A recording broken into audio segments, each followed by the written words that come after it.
Hello everyone and welcome to the last episode of the year for Beacon in the Dark. Now, before we go into what happened last time, our usual shenanigans, let's have, as usual, the players introduce themselves and their characters.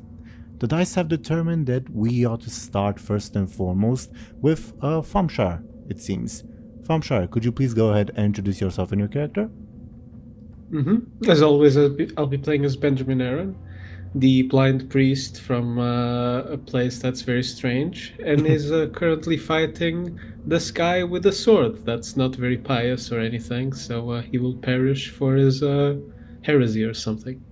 I mean, he's disrespecting what your father went through by his actions, so, Yeah, thank you very, very much, Thompshire. Then, according to the dice, we would have Khono. Khono, could you please go ahead and introduce yourself and your character? Yes, I am Khono playing Bud. Wow, just Bud. And he is facing this two-headed Bud who is mightier, stronger, better in every way. But he's gotta side with evil for some reason and stop the good, much better two-headed Bud, who is apparently Moad and Moarg, the Moad and Bud, whatever. Their names together, heads together. It's pretty neat, I guess. Yeah, they're kind of meaner, I guess. Anyway, thank you very, very much, Khono. Then, according to your dice, we would have DoomGoblin. DoomGoblin, could you please go ahead and introduce yourself and your character? Yeah, I play Captain No-Beard, a shaven version of Captain Bladebeard, who has fire magic as well, and has killed many Lyris. And he's facing a much more bearded version of himself, and less armored, and without sleeves. All true. Thank you very, very much, DoomGoblin. And then, of course, we would have Zelryn. Could you please go ahead and introduce yourself and your character? Sure. I am Zelryn, and I play nobody because they died 1,000 times over. But usually I play Lyri Embersorrow, a blood elf, but unfortunately she was recently killed 1,000-fold, so I guess I'll just be sitting down and watching this session instead of playing. Sure you will. Thank you very, very much, Zelryn. Now, last time, some stuff happened, and as per usual, we'll remind you all of said stuff, I guess by doing the usual thing of reading the recap in alphabetical order. So, whenever you are ready, DoomGoblin, would you care to do the honors? Our heroes' temporal struggles continue, as they finally approach the dragons who have been causing them. In the alternate Duskwood, the party managed to defeat Hearttip of this universe, but felt they were too weakened to finish off the rest of their foes. Just before alternate Shallan returned them to their timeline, our heroes witnessed the oncoming doom of that alternate Azeroth, as the void ripped a gigantic tear in the sky. Yep. Khono would be next.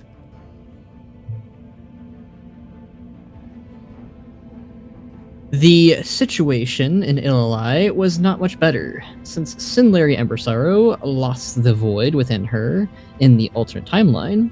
Upon her return, the faith of the Tortolan pilgrims within the city was shattered. They violently rioted, causing multiple deaths and heavy damage to the city, to the point that the Kraken Karun itself intervened to slaughter the largest groups. Meanwhile, Lyri received several unexpected sending messages informing her that most of the members of the Embersorrow house were being unexpectedly arrested, facing execution on the charges of treason. Indeed, thank you. While the group hid from the rampaging Kraken, they heard an increasingly frantic feminine-sounding voice calling for help, claiming that they're killing me, which they chose to ignore as they were unable to quickly find its source. Chief Captain Moad also suddenly felt the element of water grow weaker, and the group realized that the Horde had begun its assault on the elemental lieutenant Count Humidius. Benjamin Aaran accidentally let Kairos Dormu know that the group was aware of his manipulating the Horde to this end, but the Bronze Dragon merely claimed that this was done to counter Petronimi and Chroniconormu's apocalyptic plans. Eventually, our heroes, following Kairos' lead on Petro and Chronic, found, of all things, Benjamin's old house looking as if it were abandoned for 100 years. When they entered the home, the exit behind them vanished, with only Kairos and Zemu able to follow them. The party briefly encountered past versions of themselves, with the alternate Benjamin warning our group not to do anything out of character.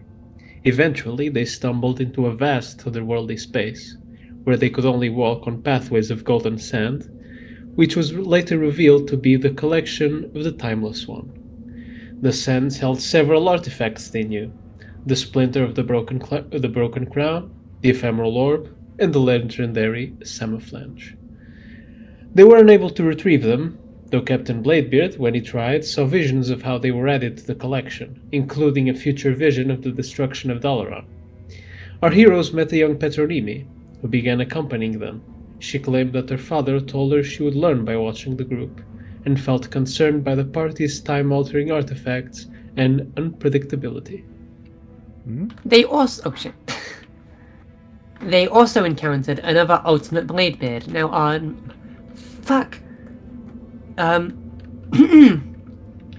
They also encountered another alternate Bladebeard, now armed with verdant spheres, Benjamin and Bud, this time from the Duskwood timeline.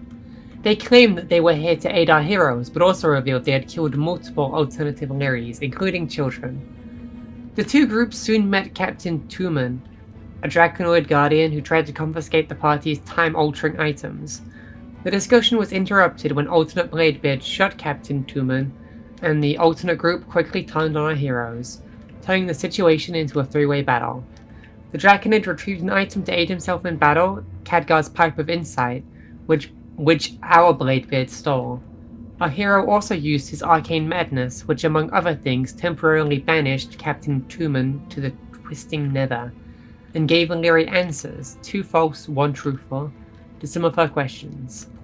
Bladebeard also confronted his alternate self and succeeded in shaving him. Enraged, the alternate Bladebeard pulled a card from his deck of secrets, resulting in him cursing himself. Yep, indeed. Thank you very, very much, everyone. So, we resume, I suppose, with the initiative order, unless, of course, there's anything that anyone would like to add. And feel free to interrupt me if there is.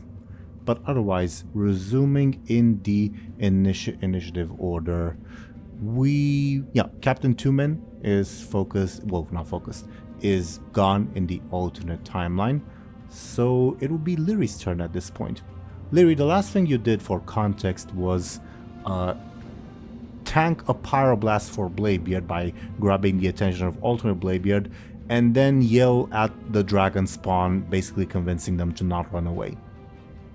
And alert other people. It is your turn. Right.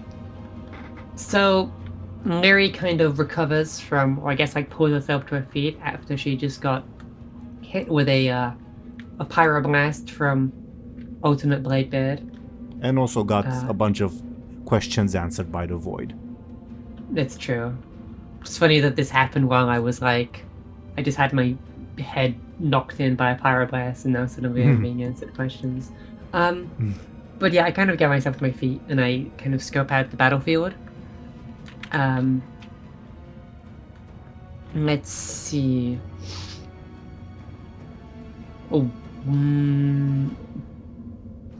So we only have damage on alternate Bladebeard, right? Unless you want to... Yeah, pretty much, yeah. I'm just making sure I wasn't missing any damage done to other, I guess, participations of the... You know what I mean? Yeah. Any other combatants. Okay. I'll leave alternate Bladebeard alone then, because I don't want to take that kill. I will. I have. Yeah, I do. I have advantages. I will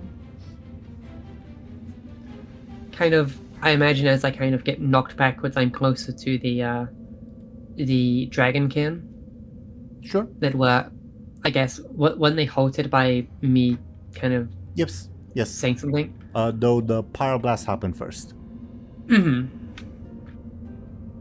I will continue to. Do you guys think I should try to keep these guys from getting reinforcements or do some damage?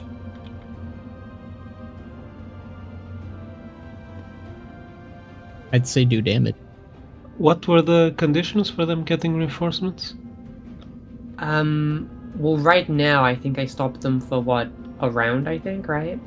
For yeah, you stop their past action basically, and instead of running away to get reinforcements, they fortify themselves for combat. Yeah. So, do you want me to try and deal with these people, or try to fight the guys near you guys? I don't know, we're kind of taking a beating, so maybe our guys. Yeah, I was thinking that maybe we don't want to try and make this like a battle of attrition, you know. You know what? Because, this is a three-way battle, but we're the only ones getting attacked.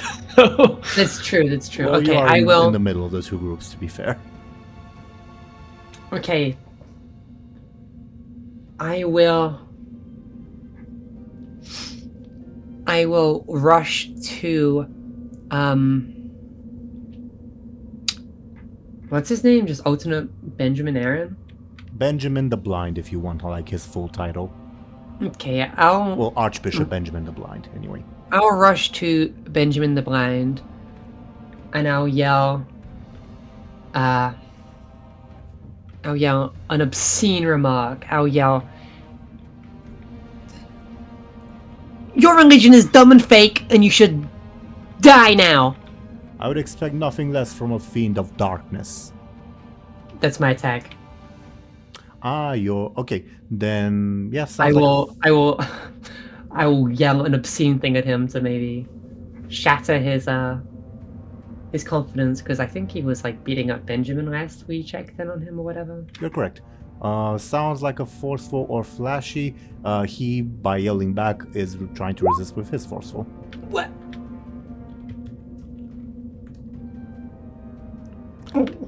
That sort of speaks of itself, doesn't it? He's too faithful. Pretty much. Wait, a priest Benjamin as innate forceful? Doesn't have that... some of his other good stats aren't that good. Let's put it that way. Are we leaving it at that, Zelryn? Usually I would be like, yeah, we can survive another turn, but I don't think we can survive another turn. I will use one of my disarming presences to reroll. Okay, let's see it. Okay, well... Better, but doesn't change the outcome, yeah. Yeah, I'm still... Yeah, it's Joa. In fact, I don't think I can get anything on him right now. You can by dumping free fate Everything. points. And Yeah. it would barely do anything. Yeah. Don't you have I'm any leaving it. stunts to help you? Well, I wanted to use my stunt last session, but I don't know how I feel about using it this early into the fight. So I'm gonna save my stunts for later on. When we're all I'll dead. leave it. Just generally speaking also, I would prefer that you announce the stunt, this applies to everyone, before the rolls happen, if that makes sense. Okay. Well, you are stunned by Benjamin the Blind's resolute faith, which inspires his allies and demoralizes his enemies. So I'll give him the advantage beacon of faith. Beacon? No pun intended. The beacon in the light. But That's their season 3. probably.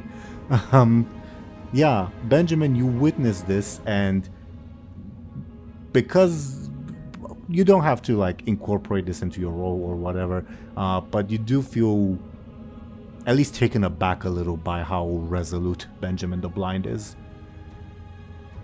It is your turn.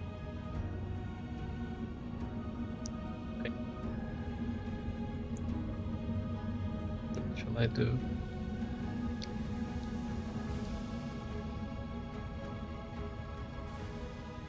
I think I'll take the chance of being taken aback, so I'll choose not to attack and create an advantage by stepping away from Lightbulb Benjamin. Sure. I take it as like a careful advantage because you're like trying to get your bearings, not necessarily brushing around him or whatever. So yeah, sounds like a careful to me. Yeah, sure. You gain 1 charge on your advantage. Feel free to reposition yourself. Is this too far? It's good. It's good. Okay. She scampers away a little. Okay, what would you like your advantage to be called? Let's call it safe distance. Safe distance.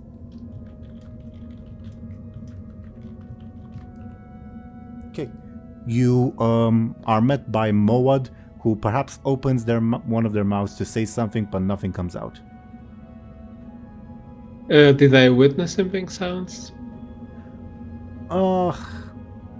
We've never established how. I think we've established how Bladebeard's arcane madness looks. That he just unleashes a wave of arcane energies. You probably saw that, and you saw it affect Moad. Yeah.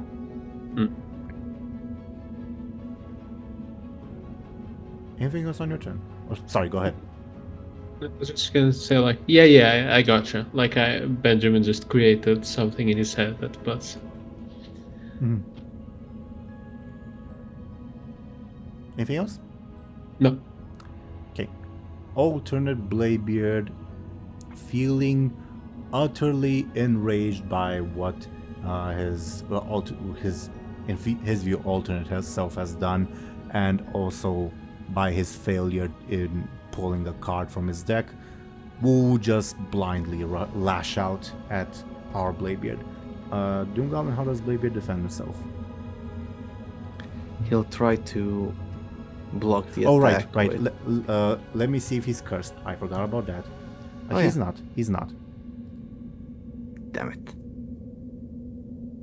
I'll defend with the Arcane Saber. Okay. Yeah, give me your own force roll if you please.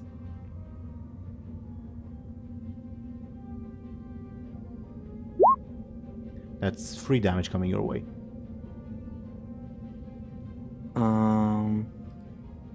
Do I have anything?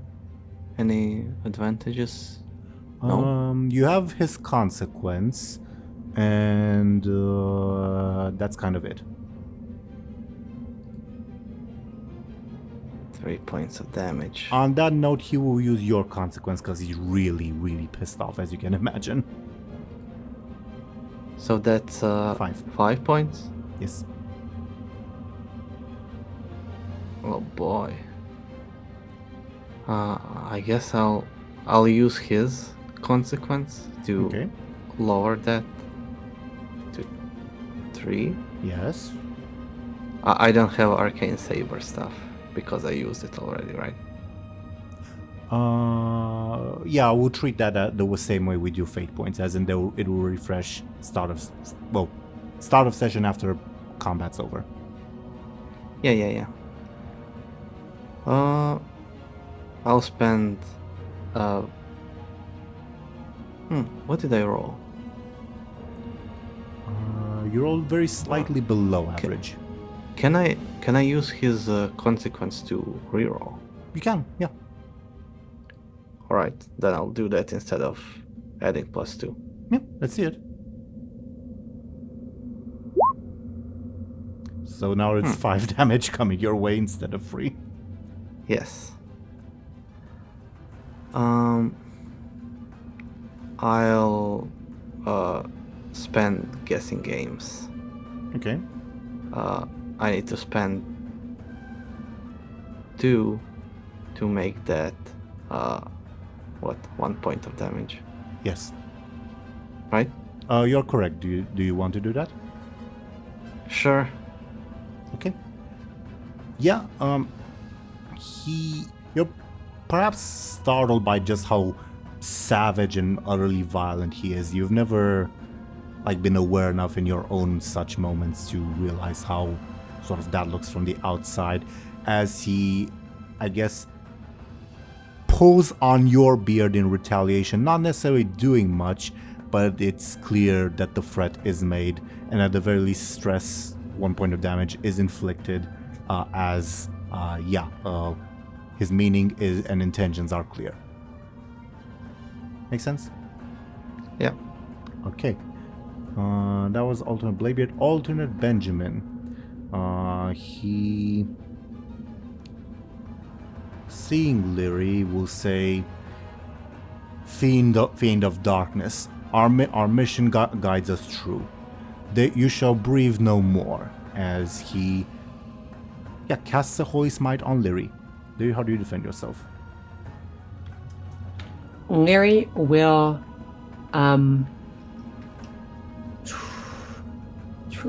will kind of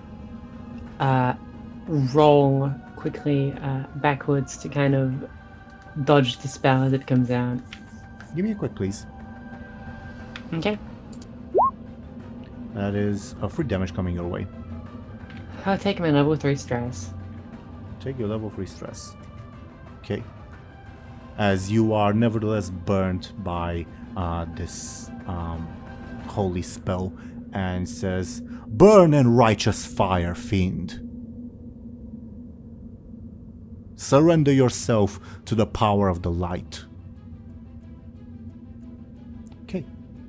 Captain Toomlin is gone in the Twisting Nether, so it is Moad and Bladebeard's turns, and I'll lower the counter on the silence for Moad and on Captain Toomlin being banished. I think it's my turn to go first. I would say something, but I cannot. Oh, we should mute you in the Discord as well. Let's not. I know. I'm joking. I will try to attack Bladebeard, Captain Nobeard, Alright. with my arcane saber. Give me your roll, please. It'll be a forceful attack. And alternate. that's a Yeah, plus. go ahead. It's like +4 because of my stunts. Let me Bladed see. weapon, and I attacked him last turn, I believe. It'll actually, I think, only be a +2, because alternate Bud instructs his fell guard to tank the hit. So alternate, the fell guard will attempt to block you, and that's 6 points of damage to the fell guard. God damn it! That's not what I wanted. Only we, the players, can do that. All right. Do you want to invest more in it? Like, just one more point of damage, and the fell guard will be gone. Really? It's a mook, not an actual character. I don't have anything to invest except for guessing games, but Or fate points. or fate points, but I got only 2. But I could also compel myself later. Let's destroy him, sure. Okay. I'll spend a fate point to invoke you face Captain Bladebeard, Pirate Lord of the Blackwater Raiders. How would that help you? I'm open to it, but give me a bit more. It's a reference to something that a demon says. And I'm fighting a demon. No, it's because he's a pirate captain and he's attacking with a sword. Okay. A pirate sword. Very fair. Very fair. How do you dispatch this Felguard? He like cuts him with the arcane saber, and he turns into ash, Yeah. or like dissolves into like green sparkles or whatever.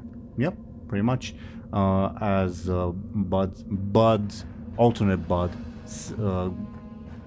looks increasingly panicked. He's definitely not as courageous as our Moad, and says, "I still won't let you touch my friend."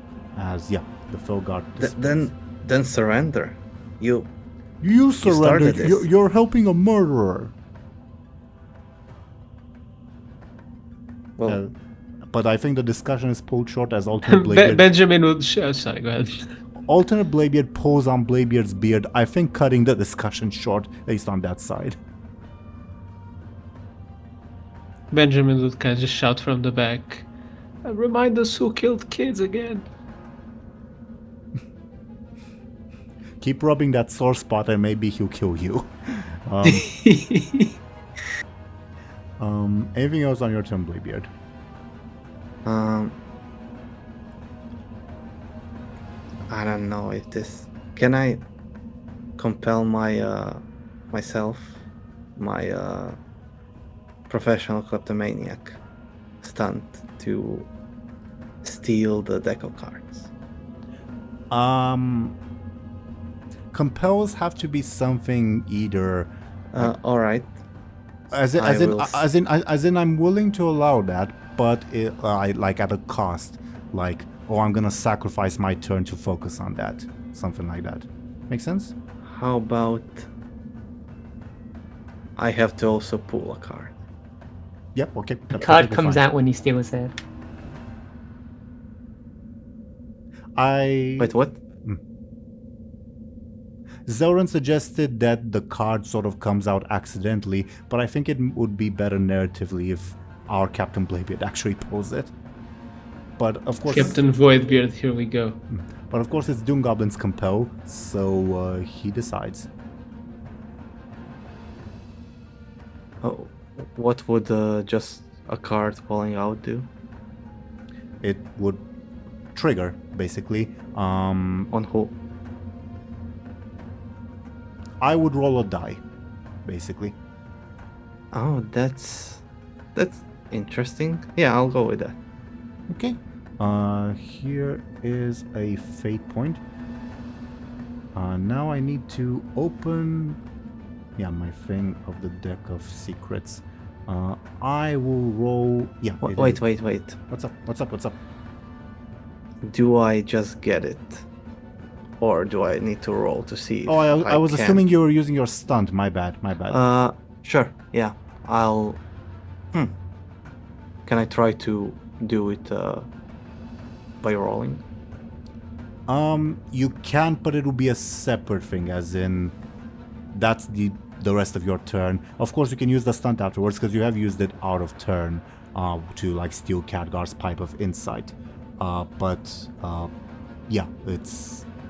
So if I don't use the stunt, I have to do it next turn?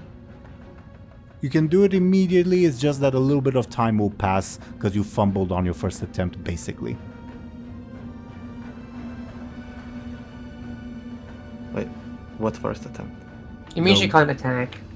Well, no. But I already attacked. Yeah, he already attacked. It basically, if you roll, like you decide to roll, it's basically very obvious to everyone. Oh, Bladebeard is trying to steal the deck of cards, and then, they suddenly appear in Bladebeard's possession. Of course, the stunt will apply. Nobody will know that you stole it, but it, at the very least, gives a little bit of a window of opportunity for everyone to warn you, hey, don't do that, or to react in some way. Anyway, yeah, do let me know. Do you want to use your stunt or do you want to try the more conventional way? There might be more things to steal, but yeah, let's go with the stunt. I honestly didn't understand anything you said, so I think this is more simple. Sure.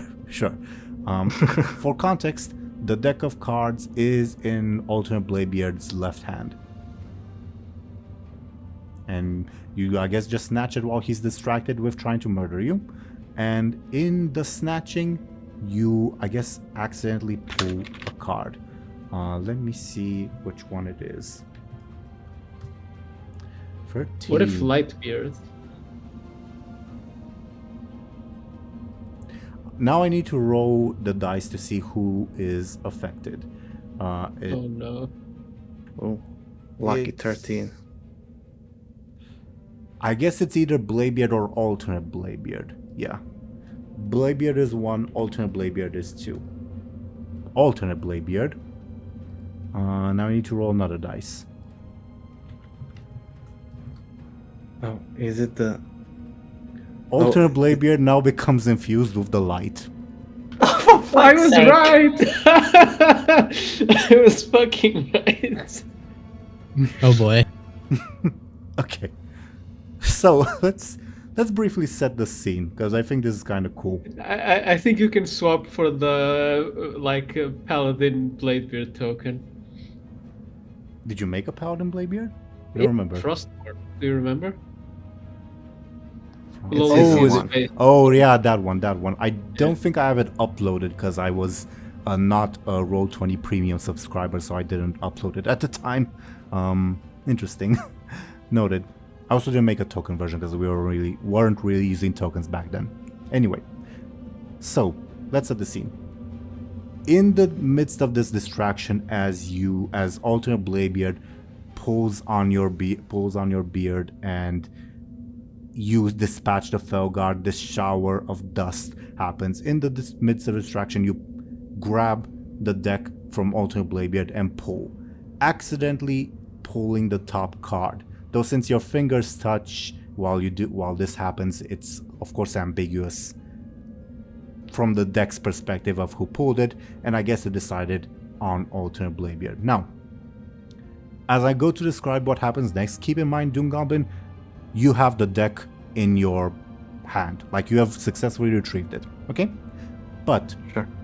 just as you pull away with your hand, a bright flash of light envelops the scene, temporarily blinding everyone, pushing, I think, Bud back, you and Zemo back, as well as Archbishop Benjamin back, as Captain Bladebeard stands there hovering, infused with the light, and not in a light forged way, but in a literally glowing pale way. At least for now, until the power stabilizes. And as he glows and hovers there, the beard that you shaved off regrows, but it is hairs of pure light. And his wounds begin to close, and yeah, he's basically intact as all his stress and consequences go away. Come on. Use the no, pants, use the man. pants, use the pants. Yeah, use the fucking pants. Okay. Can I? You can if you want to, but it would mean the deck would be in alternate Bladebeard's hand. And my stunt is wasted. Yes, because you. But I do were, keep the fate point? You keep the fate point, yes. But see it this way: Cool, if yeah. we beat him, we can also take the cards. Yeah, I know. This is mainly to get a fate point. And But- this Bladebeard will definitely fuck us. And it'll probably empower Blind Benjamin or some bullshit. But yeah, they would become like the holy warriors. And but Bud's at the just same there time- like, oops. At the same time, this is pretty fun. Yeah, but we'll die. So not Maybe he fun. only sees void and fell stuff as evil, and he'll spare like two of us. Tyrallion when he goes crazy. Sure. I will say, I guess I do have one small objection in that I already deleted alternate Bladebeard stress and consequences. I don't remember them, so that's my only objection. We can just go to the end find of the them. last episode. Yeah, we'll find them. I'll find them on YouTube or whatever. Yeah. So don't let this influence your decision. But yeah, go ahead. Should I reverse time? I honestly think Well, so. I'll also say Maud also has his own pair of trousers. What does Moa This think is about true. the situation? Bad. I mean, if Bladebeard doesn't do it, Moed's gonna do it. I can also, like, if I get a bad thing on the pants, I can cancel it, right? Yes, preemptively. Can I yes. cancel it for Moed? You can warn Moad, but it'll be like a difference. It'll be I'll basically require a quick roll to see if your warning reaches Moad in time, and obviously it'll be up to Moad if he acquiesces to your warning or not.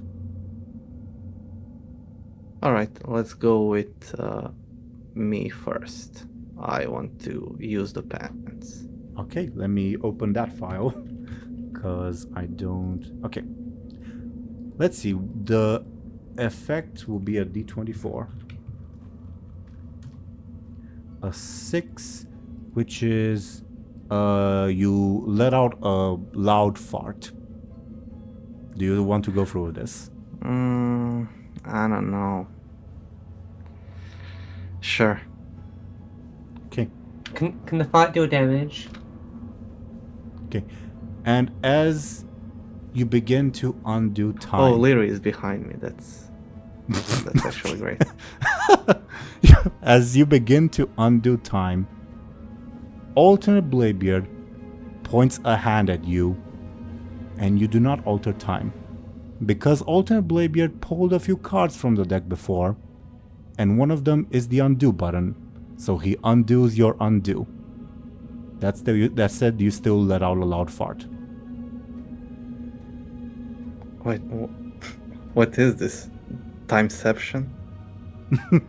It's some kind Mo- of power fantasy. Yeah, go ahead. The silent Moed, both heads looking at this glowing paladin. Well, it's Moed's paladin. I don't know what Bladebeard really is. He's a light thingy. Alternate Bladebeard light thingy. Moed would, understanding the dire circumstance of it, if this might be his final moment. He's looking at Benjamin too, just like preemptively before doing it. Like if something happens, you know, Benjamin can pick up the pants too. But yeah, Moed would activate the pants in a silent fashion. Okay. I will roll for the side effect. Our Bladebeard will be aware of the side effect, and we can do the thing of if he wants to warn Moad, if his warning will reach in time, okay? Okay. A 12. Everyone's favorite music will play. Hell yeah. Not literally. I'll warn Bud. Okay. No, I don't think he'll see that as a bad thing. Okay. Now I need to open the last episode on YouTube to see what the stress and consequences of alternate Bladebeard were. I think the 6 or 4 was shaved. Yeah. This was 6. 6, right? Good memory. I think he had all his stress boxes, if I remember. Yes. Yeah. I think he only had one consequence left to fill. Yep. Level 2. And the level 4 consequence was... let me reach that point in the video.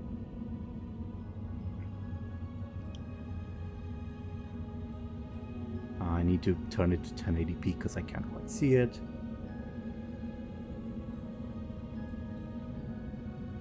Return fire was his level 4 consequence. You also posted a picture of the session in the Discord chat. Yeah, but I didn't think to look at it. But anyway, I solved the issue. It's return fire. Okay, so setting the scene, like part 2. Maud, seeing this, activates his own pajama pants, reversing time. Yeah, to the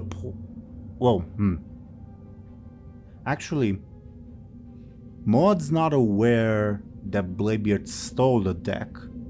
So what is he undoing? I guess this. I mean, all he transfer- knows is that's something. I think he's just going by time frames, really. Like, obviously, something caused this guy to go light mode, so I think he's essentially just trying to undo whatever that was. He doesn't know the circumstances of that.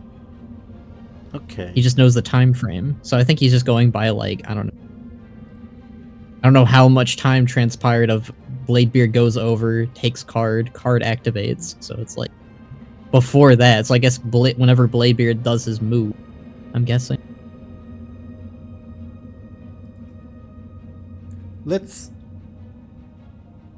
Can I get... Well, I see one way to solve this. If our Bladebeard admits, oh, I stole his card and like revealing the stunt and this shit happened, yeah, perfectly fine, we can undo that. DoomGoblin, do you want to do that? Sure. Okay. Yeah, feel free to reveal that in character briefly. I mean, how would that come up naturally? I guess he'll just like yell in regret, like, I shouldn't have stolen his card. Okay. The Maud knows what happened and can undo it. Do you proceed, Maud? Okie dokie. So, undoing the stealing, yeah, you all return to this sort of grapple position that you were in. The cards are now returned to alternate Bladebeard's hand. And is there anything else that I'm missing? Oh yeah, the side effect. And from everyone else, well, Bladebeard, you are aware of what happened. Like our Captain Bladebeard, you're aware of what happened. You're not super sure why. Because usually with someone else were to undo time, you wouldn't necessarily be aware. Alternate Bladebeard doesn't seem aware of it. He just is still tugging at your beard. You're stuck in that position at the moment. Everyone else is unaware of what happened, except for one little clue.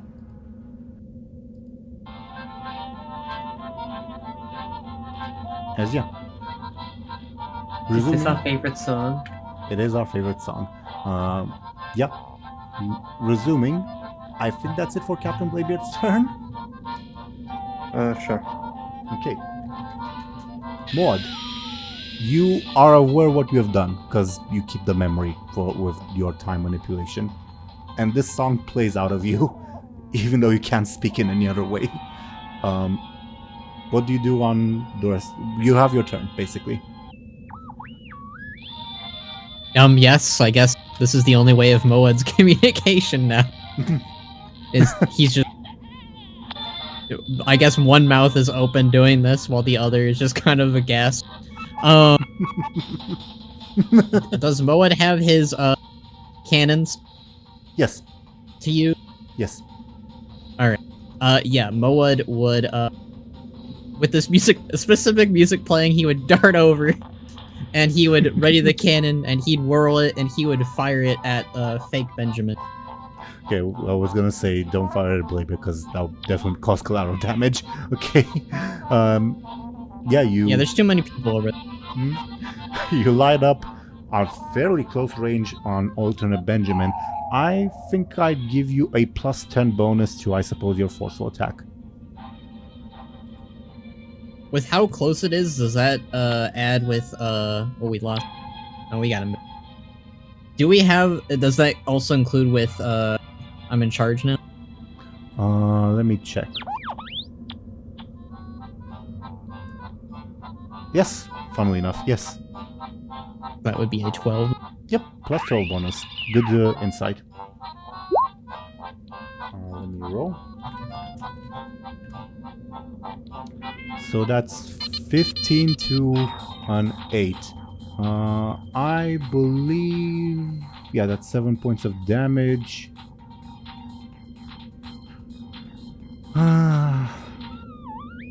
You can have my... I'm not sure my advantage applies. Never mind. Alternate Benjamin will use his holy power advantage to bring it down to a 5, because it is quite a bit of damage. Actually, maybe I found a way if you want to use mine. Do you? Sure, yeah. Let's get rid of this fake. I guess we this could fake- say that the fact that I moved back has kept alternate Benjamin's eyes on me and not on the guy with the big cannon shooting at him. Eyes. His mystical gaze, is that better? It's a good enough justification if Maud wants to use that advantage. Sure. Does he want to? Yes. Okie dokie. So that's 7 points of damage coming alternate Benjamin's way. He'll use his beacon of faith to bring it back to a 5. You are still a bit dazzled by the spectacle that you witnessed before you undid time. So him putting up a holy shield momentarily startles you, is how I'll justify it. Okay? Okay. Do you want to invest more in this, or? I don't know if I really want to. It only does 5 damage to him. Yep. At this point. How is he looking? He's unhurt. He's unhurt.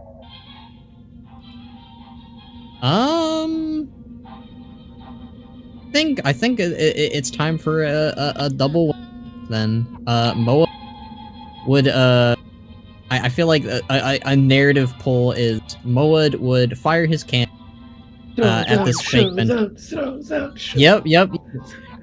He would fire his cannon at this guy. The guy would, take the front of the damage, and through like foul smoke, Moed would pull Gramash Hellscream, jump through the smoke, and he'd grab this fake Benjamin, do a spin, and he would chuck that guy into the abyss. More than open to this happening, but that will be a separate roll. So first let's resolve this roll. For this roll, with the cannon specifically, are we leaving it at 5 damage? Yes. Okay. Let me write in his thing. Alternate Benjamin will take his level 2 consequence and his level 3 stress. For now, what's the level 2 consequence that you inflict on him? With the cannon? With the cannon specifically, yes. I would go with Fellburn. Fell burns. Makes sense. Now, with your throwdown, showdown, charging up close, etc., all those stunts, double trouble, all that. Also, I'm in charge now will definitely apply to this as well. So, overall... Well, is this an attack, or are you chucking him into the abyss? Actually, I'm can't he guessing- fly or something? He can hover, yes.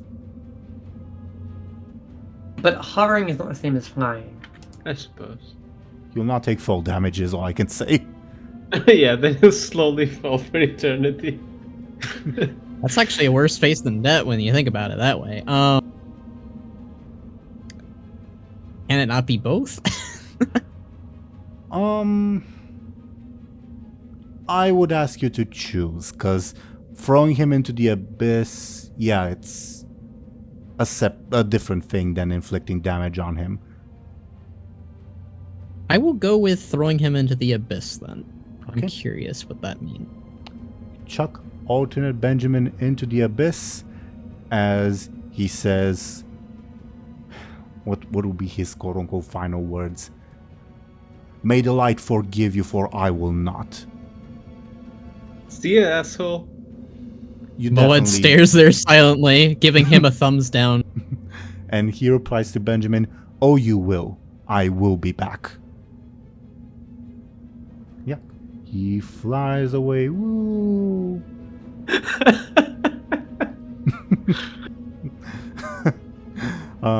For now, he will skip him in the initiative order. Maybe some stuff will happen, though.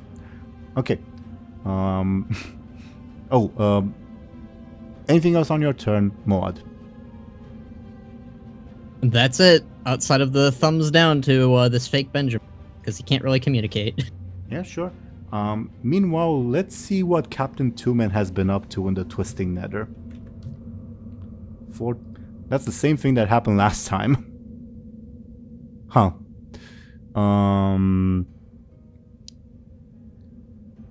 I did not write a rule in for what would happen if this effect happens twice to the same person. So I think it means he'll get a better control over that little bonus that he gained. Yeah, okay. Duly noted. Alternate Bud. Seeing all this happen, he'll yell, "No! Benjamin! How could you do this?"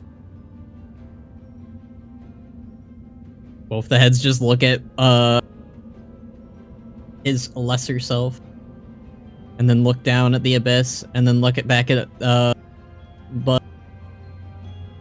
And he can't say anything, so he's just got staring at him like he was a menace. Okay. Then alternate Bud will... His priority is to protect his friend. So, seeing that alternate Bladebeard is still in danger, he will try to afflict our Bladebeard with a disease that would rot his brain. How would Captain Bladebeard I think his himself? brain is already rot. He's giving him brain rot. Can alternate Bud tell What have which you done, Bladebeard is? DoomGoblin? What have I done? Okay, I'm the only one who witnessed this, funnily enough. Yeah, what are you talking about? Continue on, please. And I'll show everyone else. Can he tell which Bladebeard is his? What's the question? Is he able to tell which Bladebeard is his Bladebeard and which one he should attack? Bud, you mean? Like Yeah. alternate Bud? Yeah, but, Yeah. definitely. You're dressed differently. Yeah, there's lots of things.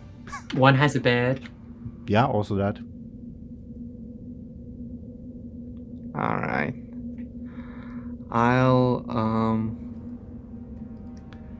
I'll try to block his attack. Wait, what did he do? He did the thing he did before of like thrusting his hand in your direction, and your head begins to hurt as he's melting your brain. Oh, then I'll do the same thing I did the first time. I think I just like try to resist his spell. Yeah, sure. Give me a forceful, please. That's 4 points of damage coming your way. That's not good. And not easy to mitigate, because even 1 point of damage would kind of mean the same thing. Oh yeah, I need to get +2. That's like the lowest I can get without receiving any damage.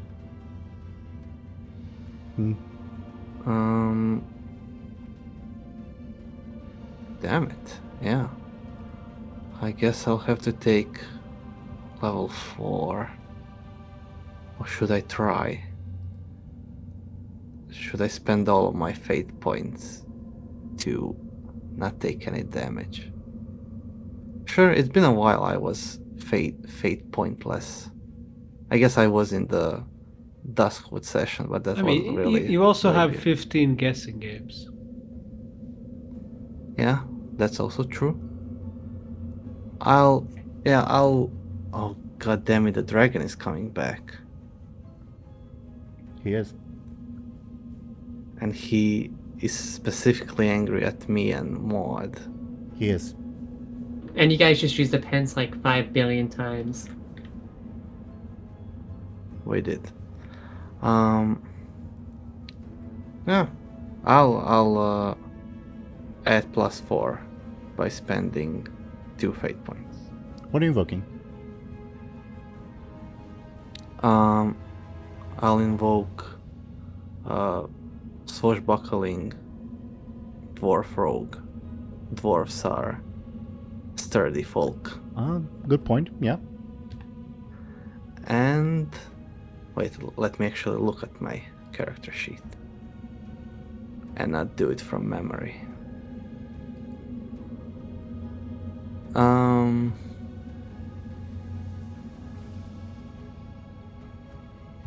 I don't know, would you face Bladebeard, Pirate Lord of the Blackwater Raiders work? He's like very confident, very strong-willed guy, so maybe the spell is, you know, It's a stretch, is this but spell yes. is resisting this spell like a physical thing or a mental thing? In this particular case, physical rather, because it's not like a apocalyptic vision that a shadow priest afflicted on you. This is a magical disease. But your mental fortitude can also help, so I'm willing to grant you that. Awesome. Okay. So you're able to shake off most of the effects of the spell, but you're still a little bit dizzy at the very least, as alternate bud gains the advantage.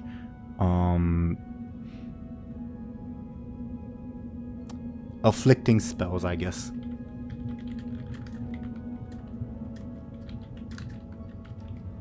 Okay. As he says, "Leave Bladebeard alone." Only if he also leaves Bladebeard alone. He's still pulling at your beard, for context. Okay.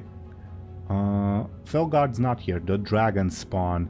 Yeah, they see this frankly reckless abuse of time and say, "All of you surrender, stop, and renounce your magical items at once." Does anyone respond to them? Wait, give us can I time. talk? We can explain ourselves. Now! No! Okay. Then they'll fuck off to get help because they know they can't beat you all alone.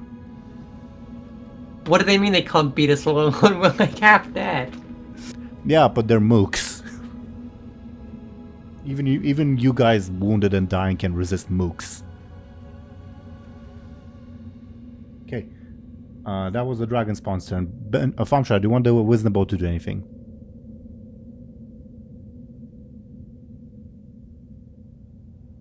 Negotiate. Thompshire, are you with us? He died. Mm-hmm. Hi. Do you want the wisdom bolt to do anything?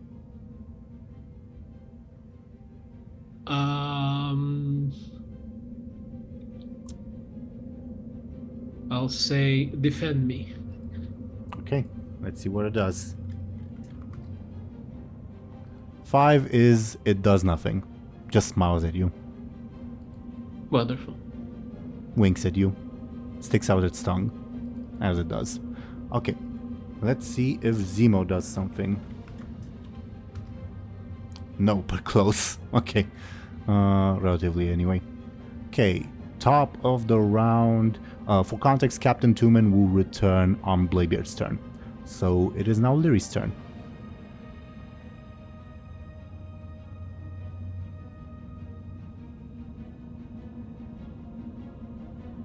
Hi, sorry, I was posting important gifs in the Discord. Right.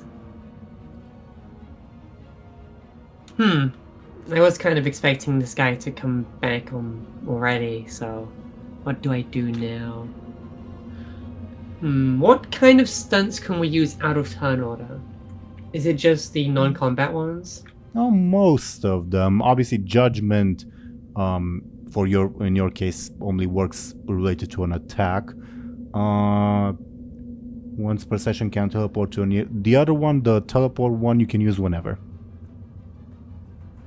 Okay. Shit. We might be fucked. I was expecting to use my stun on this guy now, but he's not here yet, so I think I should probably make an advantage or something. Take the cards. Pull them all. Absolutely not. Become void again. How far have the guys ran? The mooks? Where they are on the map. If I shout, can they hear me? Yes. But give me a clever. Okay. No further information. Should I try to shout at the... Then I'd be so weak to... You know what? I'm just gonna try to make an advantage. Okay, related to? I can... I'm assuming that, is there any signs that the guy's coming back? Like the dragonkin spawn guy? No, like... they're off to get help. Like, they're not... No, I mean the captain. Like, is the, give me a careful. Okay. You do feel concentration of magic, like, slowly pulling, like, right next to you, so you're pretty sure he's gonna come back fairly soon.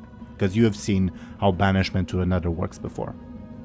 Okay. Lyri kind of noting that and kind of seeing that Benjamin got thrown into the abyss and Bladebeard seems to be handling the other Bladebeard well enough. Lyri will kind of, she will, like, assume aren't you forgetting the other bud? What about him? You said Benjamin was yeeted into the abyss, and Bladebeard had Bladebeard handled, but you kind of ignored both. Well, he's a bit of a fraud, so, you know, I'm not really worried about him. The fraud with +9 rolls. He's a bit of a fraud.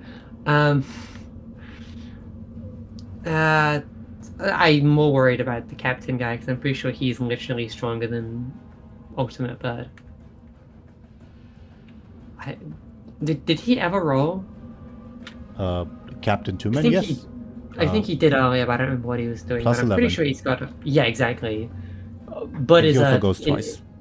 But is a fraud compared to him. I'm gonna get ready to deal with this Captain Tumen guy. Lyri will assume a prim and proper posture, kind of trying to recount the days back in Silver Moon and Quarthalas, and kind of like polish her crown and, you know, try to look as diplomatic as possible for this this guy's return to try to defuse the situation.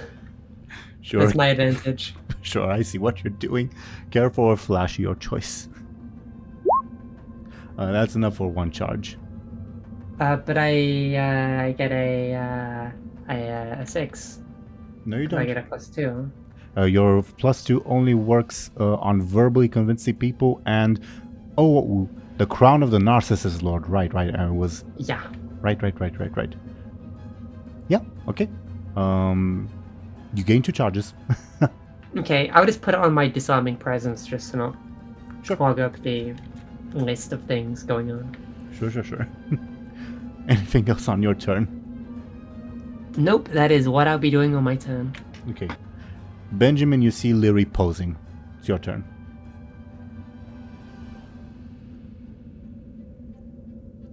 Benjamin kind of looks at it and blinks. And he kind of like slowly turns back to where the actual conflict is happening, and he will do his Oh shit, do I want to use it? I'll use one of them. No. We're kind of fucked, so I'll use both. Benjamin will use his wombo combo mega stunt business bullshit stuff to first spot a weakness in the alternate bud, and then take out his Embersorrow axe and just chuck it at its head weak spot. There's a physical weakness. I guess it would just be his back, like most people. Okay. Sounds like a careful attack. Let me think of the bonus.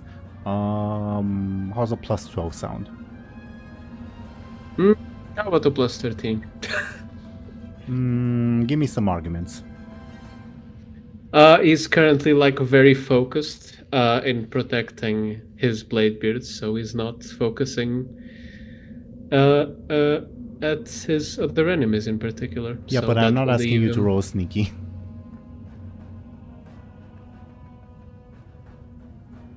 Good point. Okay. Carry on. Okay, give me your careful attack with a plus 12 bonus. 17 to a 9. He resisted by trying to be big and strong, basically. So that's 8 points of damage to him. Is this his first damage? Yeah, I guess it is his first damage inflicted in this session. Yeah. 8 points of damage. He will... can I justify that? No, it doesn't really make sense, so I can't. Yeah, I guess he'll take his 4 consequences and his 3 and 1 stress. Okay. Do you have a name for the 4 consequence?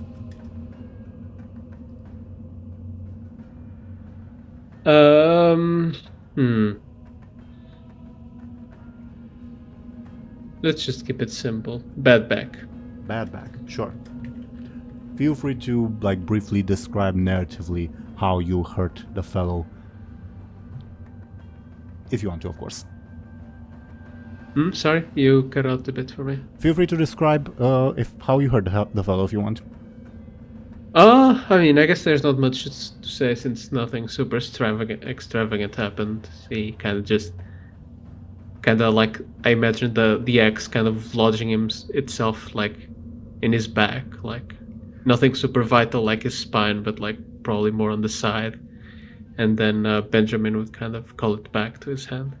Yeah, and the calling back would, I imagine, do more damage. Yeah. But yeah, you cut through his back and he doubles over in pain. And he looks at you, Benjamin, with almost a look of betrayal as he says, "I'm still not letting you hurt my friend." Then back down. Stop being an idiot. "You're hurting him. I won't stop." He means the collective you, not Benjamin in particular. Anything else on your turn? Nope. Okie dokie. Alternate Bladebeard, let's see if he's cursed. He's not, it seems. Okay, so yeah, he'll try to pull Bladebeard's beard off. How do you defend yourself, Captain Bladebeard? Oh boy. I'll defend by being stronger than him and pulling back. Yeah, give me your own forceful, please. Oh, nice. Just 1 point of damage. Well, yeah. Well, that would have to be 6 or 4. I will... I will use the advantage that the dragon spawn has created. No. The resolute one? I mean, they're not gonna probably... let you. I know. Please. I will spend the one guessing game. Okay. Did not expect this session to be the one where we drain those, but okay. He pulls, but you pull back, stand resolute. It hurts. He more so gets cuts himself on your beard blades, but he is still just staring at you in a blind rage, ready to just butcher you. Okay, that was his turn. Alternate Benjamin's not here. Captain Tumen will, I guess, return right now. Well, not having his turn, but he'll return in narrative as he...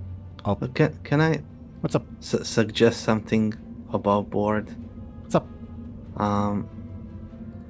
Would Moad be able to use his deception orb to turn us all into those dragon spawns?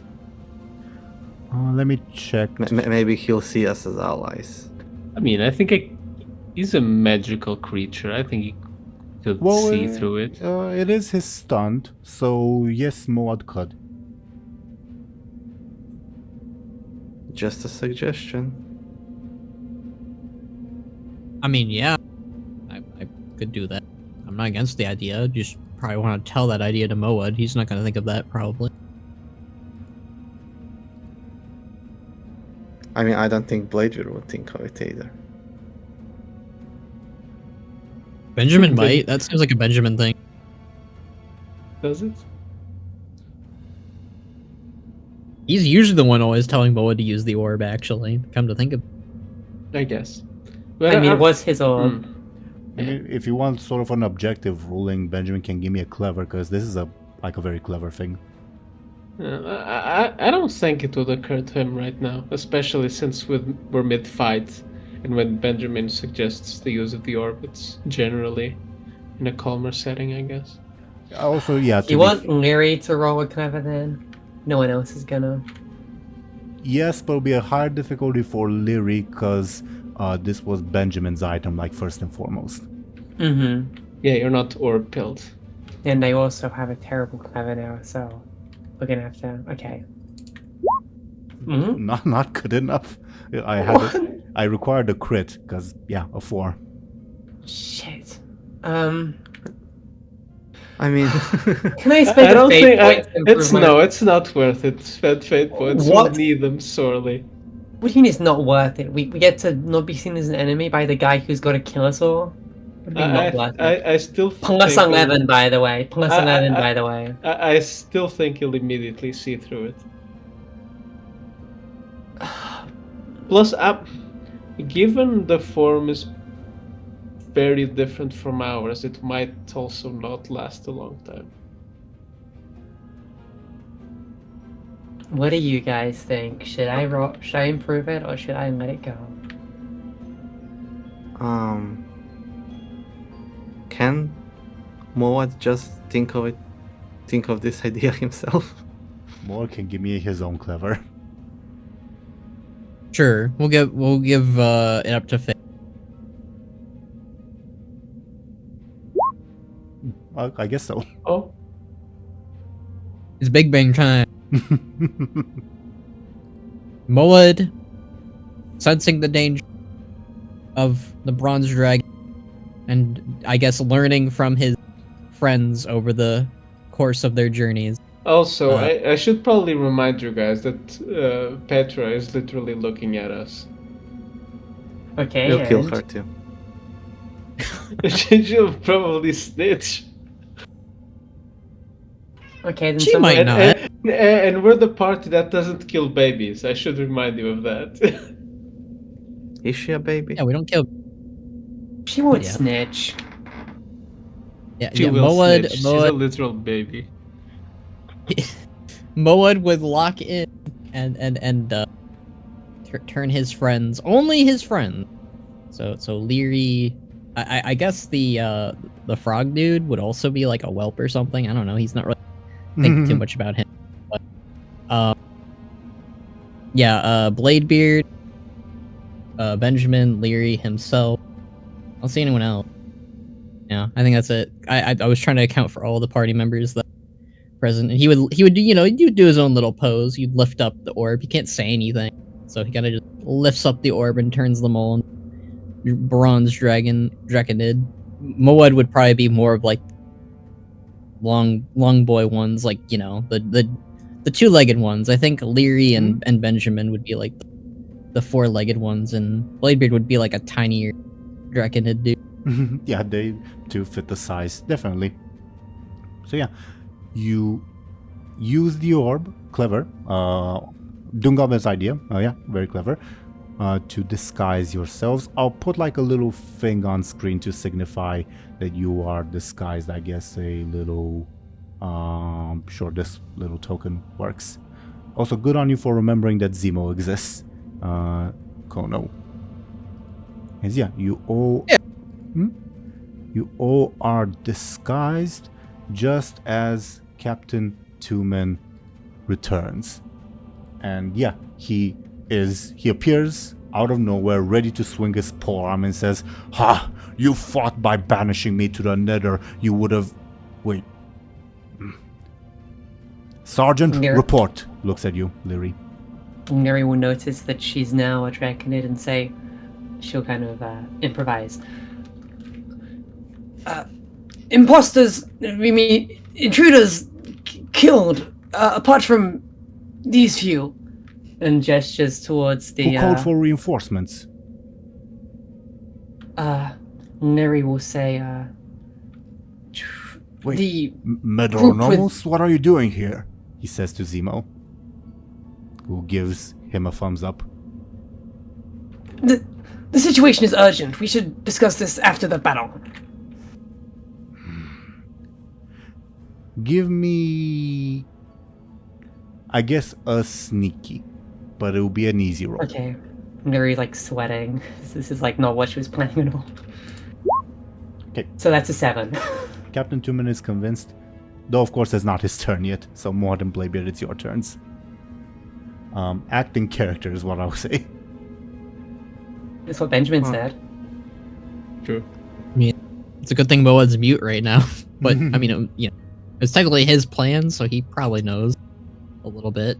I mean, he doesn't really know how dragons act, but he's mute, so he'll just roll with it. Also, I'll roll, I guess, Petronimi's clever, baby Petronimi, to see if she cooperates. She realizes what's going on. So, like, she's not gonna accidentally spill. As to whether she willingly cooperate, she's still horrified at the moment, so she's unsure. So carry on. I think Bladebeard will be kind of surprised that he's a dragon now, or draconid. But he'll continue with his battle. He'll try to attack this other Bladebeard with his dragon-looking sword now. Okay. Yeah, give me your forceful alternate Bladebeard will try to kick you away.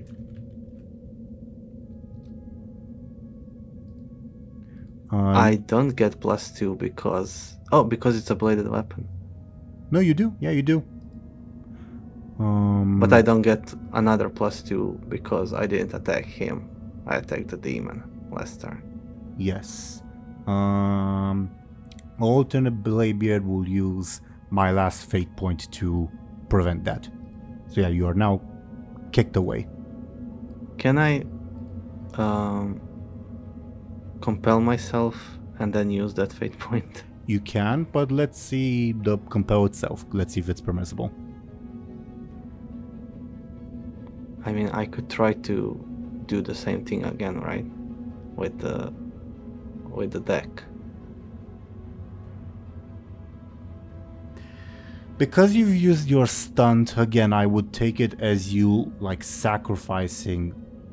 Well, I guess if you're using the fate point, you'd then be dispatching Bladebeard, so you can take the deck. So yeah, I guess... Per this turn of events, sure. You can compel yourself to get a fate point, use it to, yeah, prove your role, thus dispatching Bladebeard, taking the deck, and immediately using it. We going with that? Sure. Okay, I'm gonna like skip the middleman of like adding you a fate point and taking it away. How do you dispatch alternate Bladebeard, and what does dispatching mean? I think he'll kind of knock his sword out of his hand with his sword, and then he'll grab the deck, and then he'll like wait, dragons have tails, right? Yes, I think they do. yes. He'll like turn around and hit him with his tail and chuck him into the void, Are you sure you want to do the that? endless pit. Yes. Okay, don't say I didn't warn you. He'll be back. Fuck. You chuck alternate Bladebeard into the endless void. Okay. Now, do you put? I shouldn't even need to ask. I assume you pull the card. Huh? Yeah. Okay, let's see it. Light, not light. Lifebirth. That's my current bet. Huh, okay. Let me think. Oh god, I didn't cuz this is my old like the deck of secrets from like the first generation. So I had an answer prepared for if you pulled a card like from this sort of iteration, that iteration, not this most recent one. The card that you What pull. does that mean? Well, the card that you pull, I'll put it on screen, is this one. As for what it entails,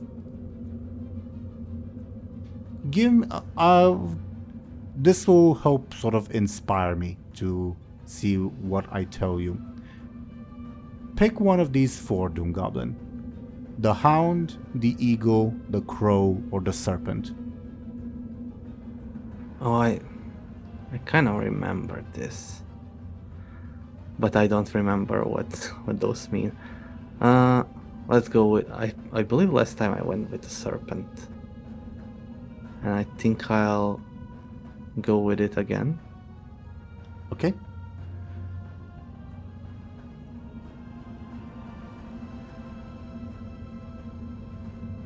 I'm going to give you a piece of information.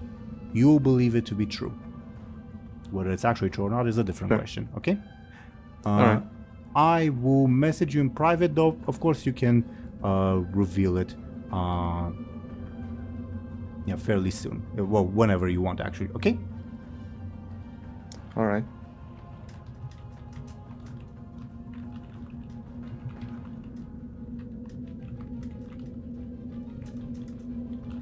He just sent me a dick pic. No, I'm still typing. What Oh, does that's that from mean in before. the context of believing it is true?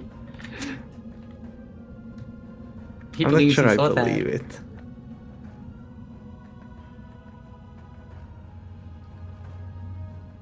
Bit of a convoluted sentence that I sent you, but that is what you know to be true. All right. Okay.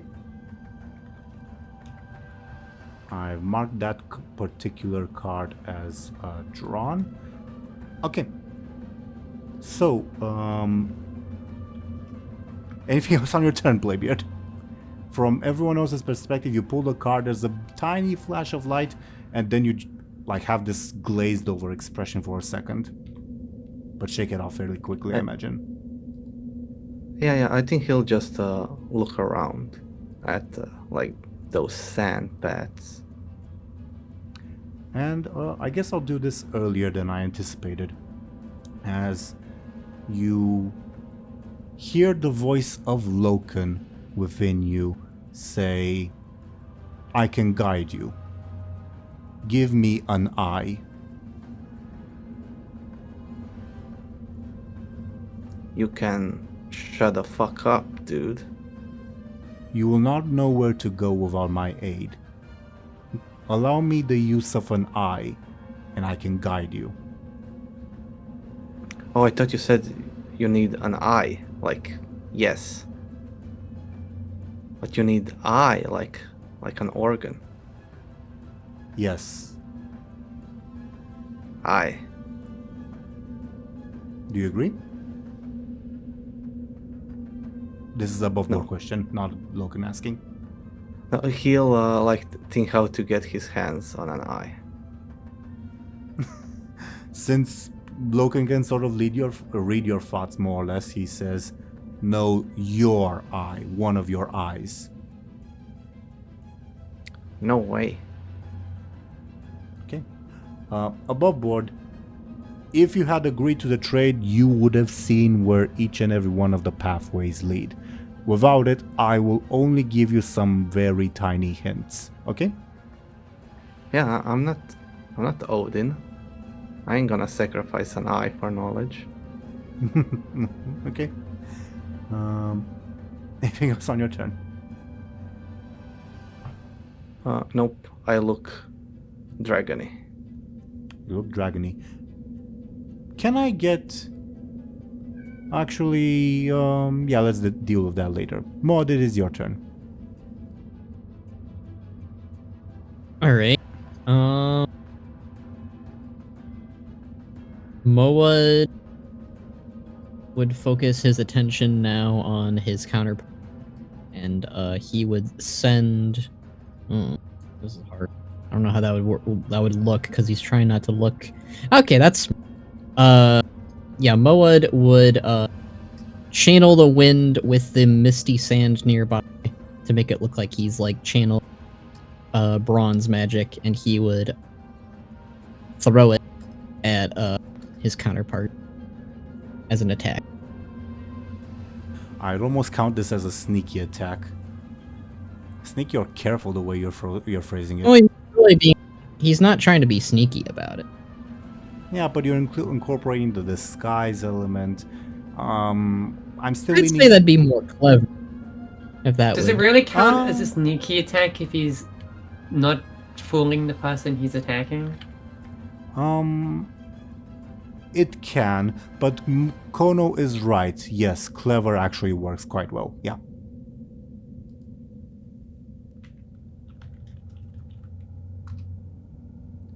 Yeah, Bud just not shakes, but like pushes that sand away with Fellfire as he just looks enraged over Bladebeard being gone.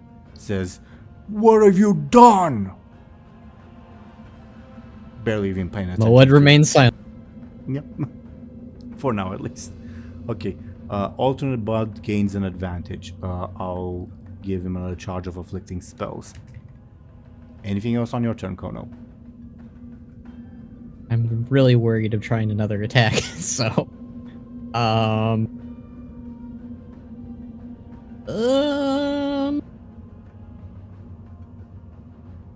achieved another crew. I get one making advantage related to inspiring. Yeah, I think Moa... Obviously, this is harder to rally in terms of what he usually does. But I think that he would kind of like gently ask the element within this strange domain. I mean, there has to be because he's been using to kind of bless each of his friends and their enhancements. You know, like they're like being fast or their weapons. You know, kind of like giving them that elemental boost. Yeah, makes sense. That's just my rally. Your rally. Well, you've already had... Plus 2 to my flesh. Well, you've already had your in-game action of attacking, so you cannot create an advantage right now. Oh. You can next turn, but not right now. Okay, I guess put that in the save folder then. Sure. Also, would that cancel the disguise? Potentially. Would it? Well, It's using magic. We've determined that the disguise is a bit sturdier because it was like being power crept by Lyri's thing. And I mean, maybe elemental magic and arcane I can imagine it's arcane that disturbs it, because similar magic, I guess. I don't know. Yes, Thompshire is right. So no, the elemental call will not disturb the disguise, but the issue isn't necessarily of that, but rather of giving yourself away to Captain Tumen. That makes some sense. I mean, he's probably going to use wind to kind of bless them, so it might not be as evident, but yeah. Anything else on your turn? No. I think that's the most I can do right now. Okay. Alternate Bud, utterly enraged, he'll like march up to Bladebeard and say, "What have you done? You've killed yourself. How could you?" Dragon Bladebeard will say, "Oh well, if you want to save your friend, why don't you follow him? He's right there." He'll spend his turn punching you in the face. I'll try to. Oh, God damn it, 8. I'll try to I don't know, defend myself with my own dragon hands. Yeah, sounds like a forceful.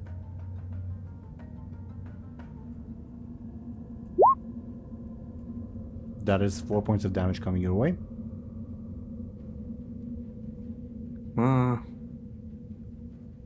I guess I'll have to take my level 4. Okay, your level 4 consequence will be broken nose, I think.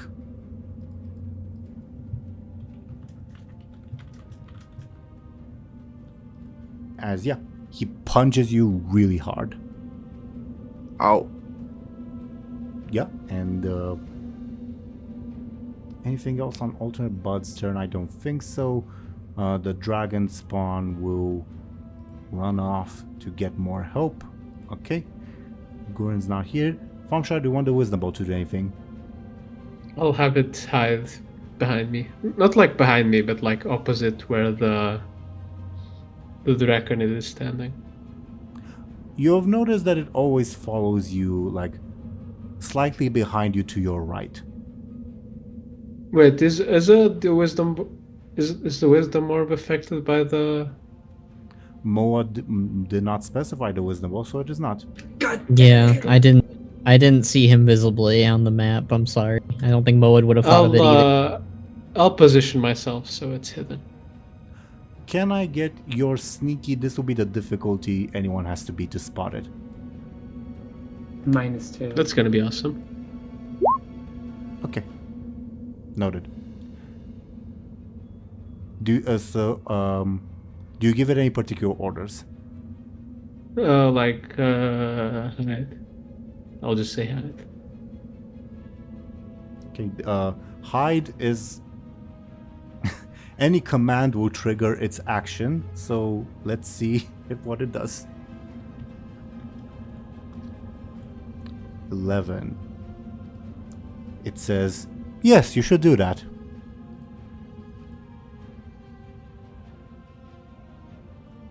Yes, Captain Benjamin. Go ahead. Yeah. Benjamin blinks one eye at a time. It's, Captain Tumen will look around and see. Even with that awful roll, he spots the wisdom ball. And he says, he narrows his eyes looking at you. Any reactions, Benjamin?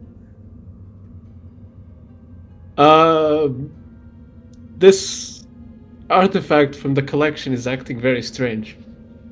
Give me your sneaky.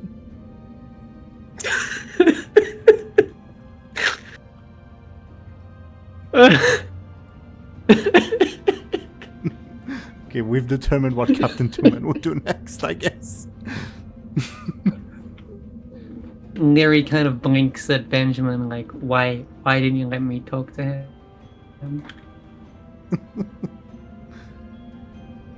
Okay. Let's see You if made your what's up. bed. Let's see if Zemo does anything. Save us, Ema. Oh my god. Yes! Wow. Is this it? Zemo! I think this is it. Okay. By the before you say anything, can this only happen once? Yes. And Zemo will be forever gone afterwards. No, I hope it's super awesome. Otherwise, I'll be sad.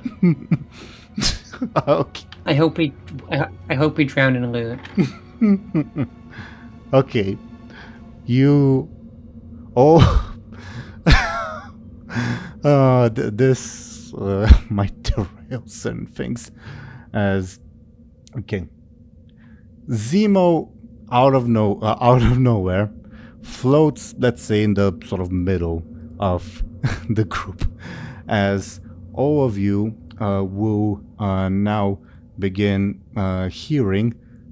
Yes, you will literally hear this as Zemo transforms before your eyes, revealing his true identity at last.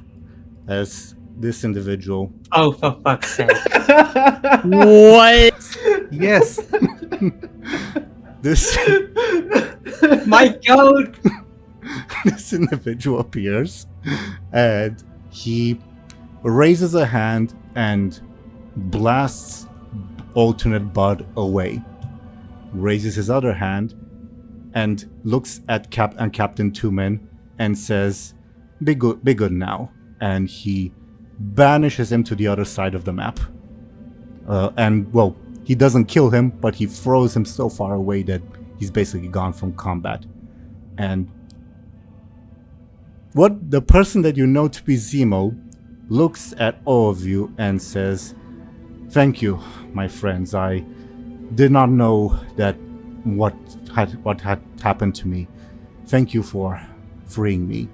And out of nowhere, you will spot a raven come and perch on Zemo's shoulder and say, yes, I believe it is time. I hope we'll meet again. Thank you, all of you. And yeah, the person that you know to be Zemo disappears, having defeated your enemies for the encounter. What the hell? Okay. Why was there a green man there? Was he a hero. frog? Moed remains speechless in more ways than one. That was very strange, but may I suggest we get the fuck out? Yeah, maybe. Should we grab Petronimi? Petronimi I runs think she away can in keep up. horror from what just happened. Flees, rather. Fair. Real. Maybe this Based- incident is why she thinks we should change time. Something like this should Someone never there. ever happen again. And She's the one who gets rid of him from canon. you will see this figure return to the group and say, and as he rushes forth, he looks haggard, like he actually looks a little wounded, and he seems to be clutching a wound, and says, "What did I miss? I think there's the Guardians are coming. You look. We you all are the look Guardians haggard. now. You all look haggard. What happened? A green guy Uh, appeared. Yeah, and we fought ourselves. I didn't. It's us. I'm Bladebeard. Did you Moed blinks. did you hurt any of the Guardians of this place? Oh wait, you guys are still disguised, right? Yeah. Yeah. That's why I said I'm Bladebeard. Oh, okay. So yeah, okay. He rushes forth. Yeah, you say your blade. He says, "Oh, right." The green man kind of blasted one of them into who knows where. I suggest we hide in one of the alternate timeways before they come to find us. Come, pick Actually, one. where did you go before?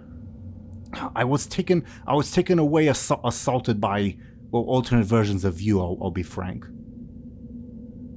Where's the Or? rest of our party? You mean the people in Eli? They should be where we left them.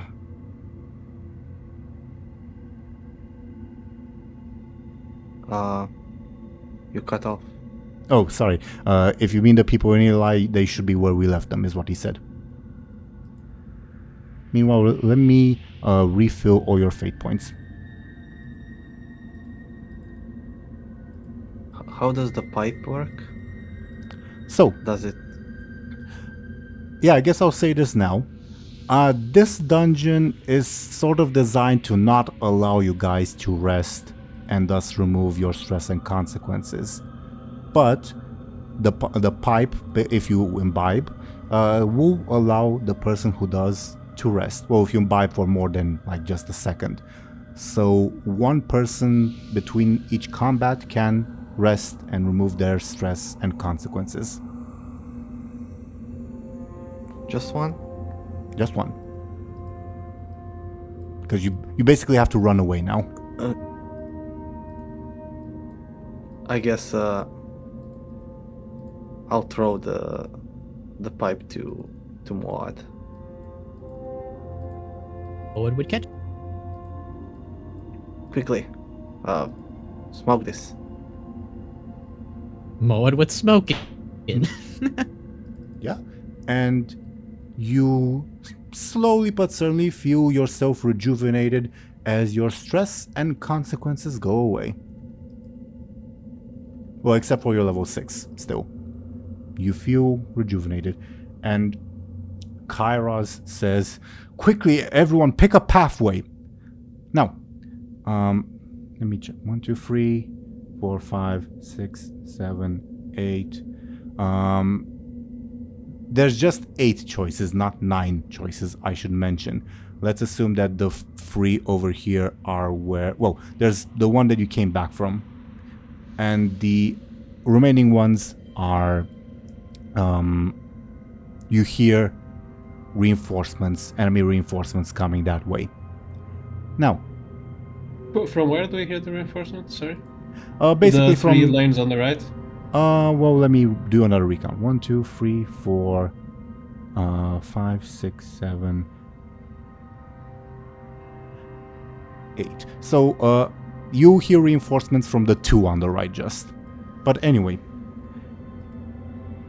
I need... Bladebeard, you're careful. You'll be the only one who'll be able to roll to ascertain which pathway leads where. Sure.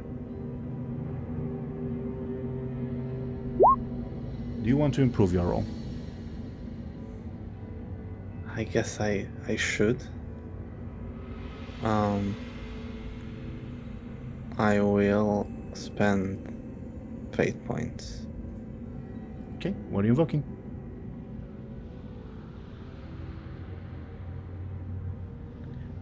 Can it be... I mean, I've sailed all over the world, but I don't think I've been here before.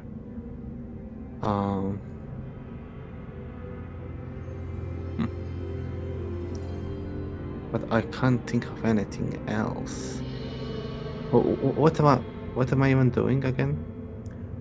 You're trying to ascertain like which pathway leads where. Now, obviously, everyone else can try, but I'll like full disclosure. No matter how hard they try, they will not succeed. You're the only one who has a chance of succeeding above board because of the thing in your head. Yeah.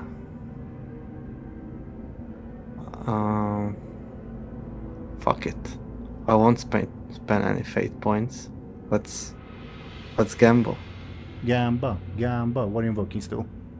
No, I say let's gamble with which paths we choose. Okay. Whoa. Full The disclo- destiny will guide us. Yeah. Then I'm gonna roll a d8 to see where you all land.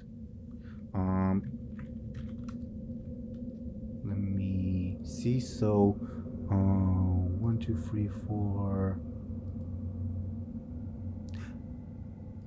Do you want, above board question, the lower the number the worse, or the higher the number the worse? Give or take. Lower, worse. Sure. Oh, clicked on the wrong thing. 4. Oh, okay. Well, I guess we're going full spoilers now with this result. As you all... Well, I imagine you all head to one of the alternate timelines as Petra runs away. Cairo says, well, come on, lead the way, lead the way. I'll disguise ourselves so that we look natural. Why don't you lead the way? All right, I will. And he does. You follow? So, this is a bit dangerous, surely.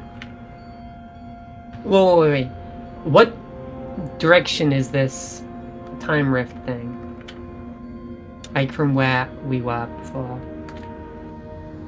Above all, whichever, in the sense of I didn't map out like, oh, that path leads to this time way or whatever. So whichever way you head is the way that you head. Okay.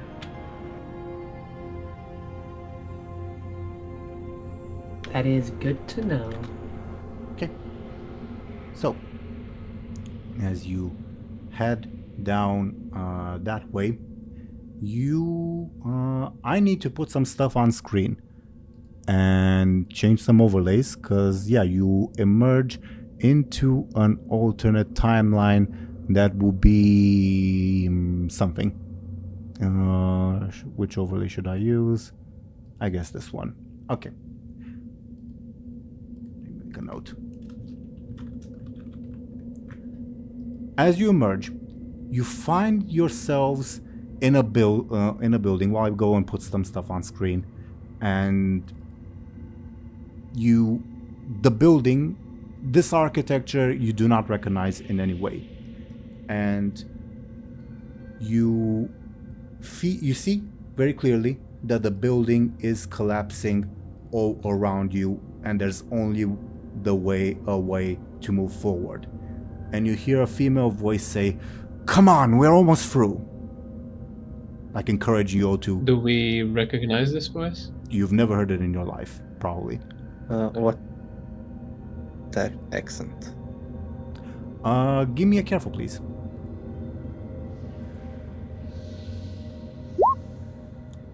Hard to tell. Elven of some kind. But she spoke in common. She spoke in common, yes.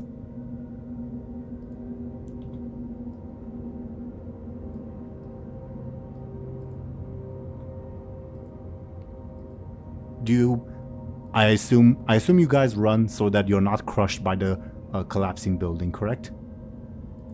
Sure. Mm-hmm. Yeah. That would be nice. Yeah, okay. Let me move you briefly, because I'm gonna need to put stuff on screen. As you all emerge into another underwater environment, as the air is replaced with water. You hear the elven figure say, "I have a potion. I hope you'll be all right. I can only save myself."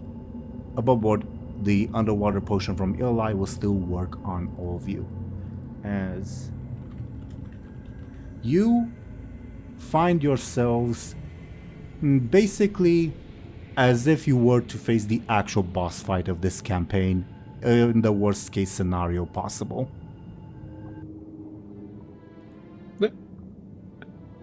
What did you say, Thompshire? You cut out.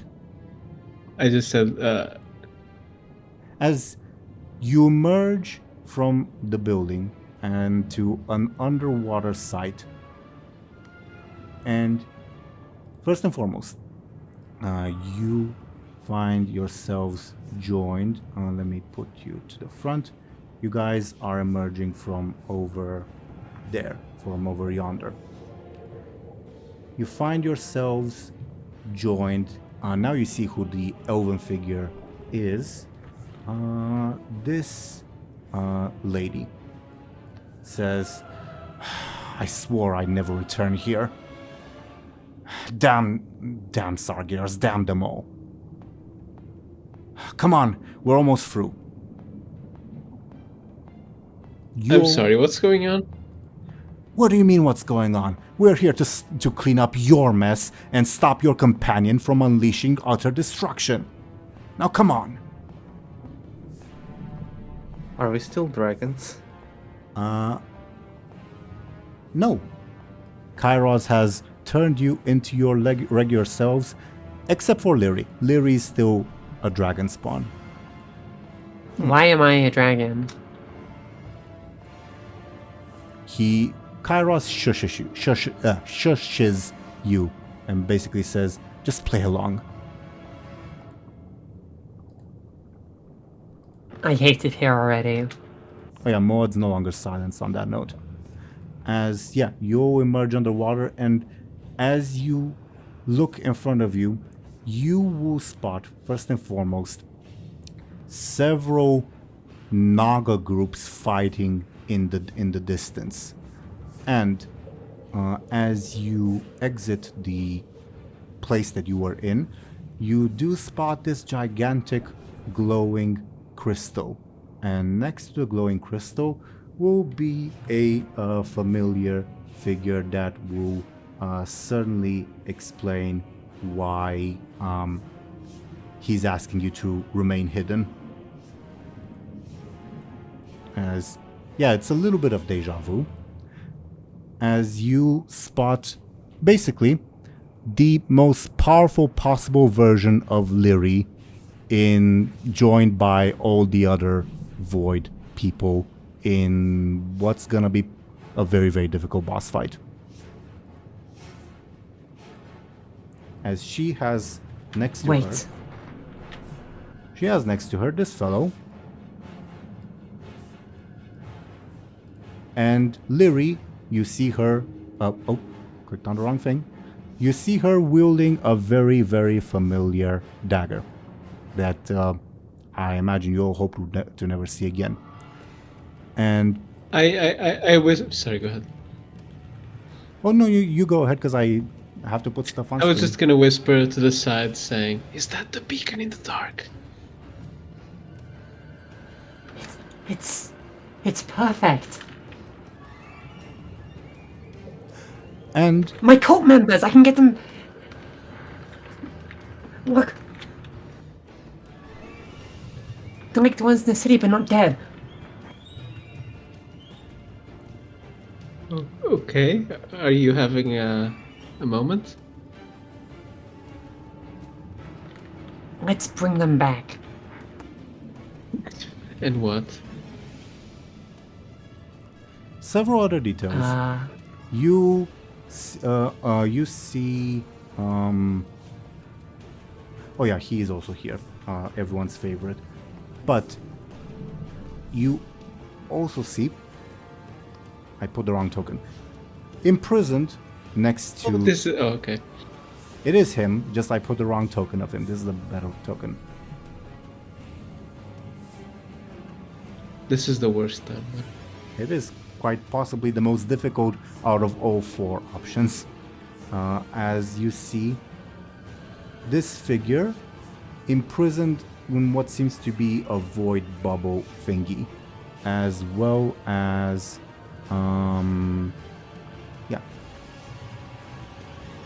another figure imprisoned in another void bubble thingy, and who was the two more actually. This figure as well as this figure as well. These four are imprisoned in bubbles maintained by more void ethereals, and you see the Viceroy speak to the two beacons and say, Now this time, finish the job, sacrifice these lots, gain the power, and...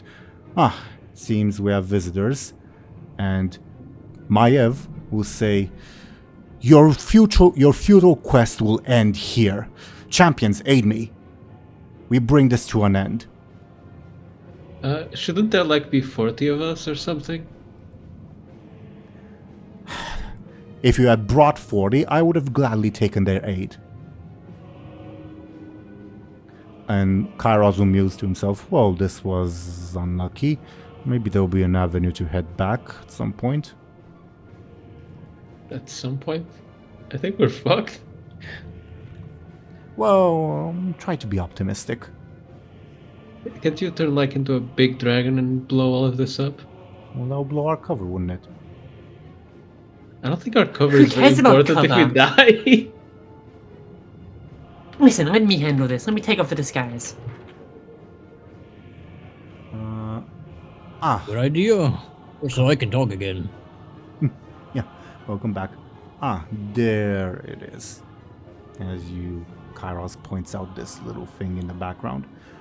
And says, well, again, do your best to act in character. We don't want to attract undue attention from the Bronze Dragonflight. What do you mean we Aren't don't? you- This is probably the best time to attract undue attention. This... Wouldn't they throw us back where we belong or something? What are you lot scheming, says Maiev. Our battle plan. What battle plan? I'll do what I've usually done. Cover me when you're ready.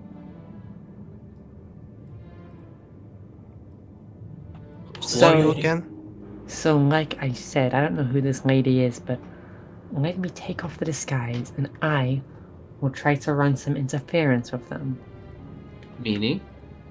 I will deliver a sermon to maybe make them kill each other. Do you remember the fact that you're not the beacon anymore? Do you remember the fact that, fuck you, I can do what I want? Sure. I'm not gonna save you. Nothing's gonna save us right now. I say we cause as much chaos as possible, so the dragons come and take us away. The Naga that you see are currently fighting each other, for context.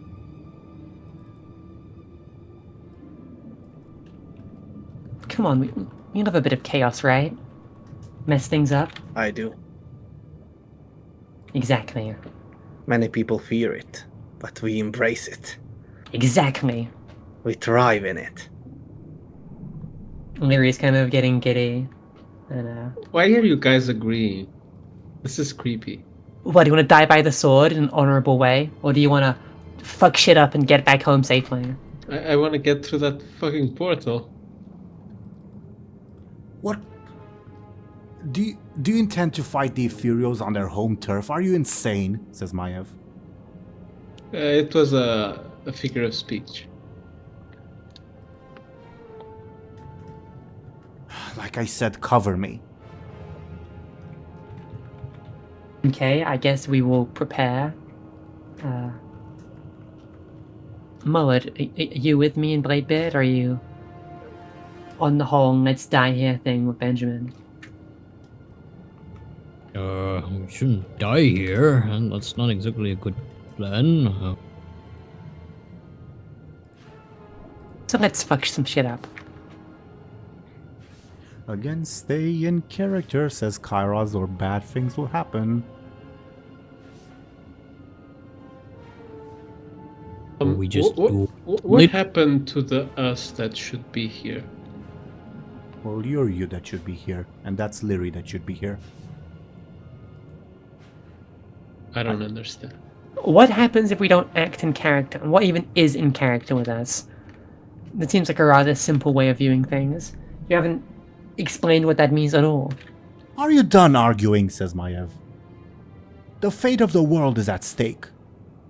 Then why are Tyrion forging here or something? Did you try to bring them to aid us? I have don't an know idea. him. You probably do. I don't know. I know what I need to do. Lyri will try to sneakily reach into, Wait, does Lyri know about Roxalon? I think she does, right? Because of the Duskwood stuff. I think so, yeah. Because he was screaming. Lyri will try to steal Roxalon from Moed's possession. Okay. It's player and player Uh-huh. stuff, so how do we resolve this? Yeah, I think Moed would definitely oppose that in some fashion, or at the very least be. I mean, he's used to you people trying to steal stuff from him, except for Benjamin. So, I guess he'd be looking out for that for a while now. Okay, I roll my sneaky. Okay, sure. We can resolve it that way. Yeah. More, give me your careful if you want.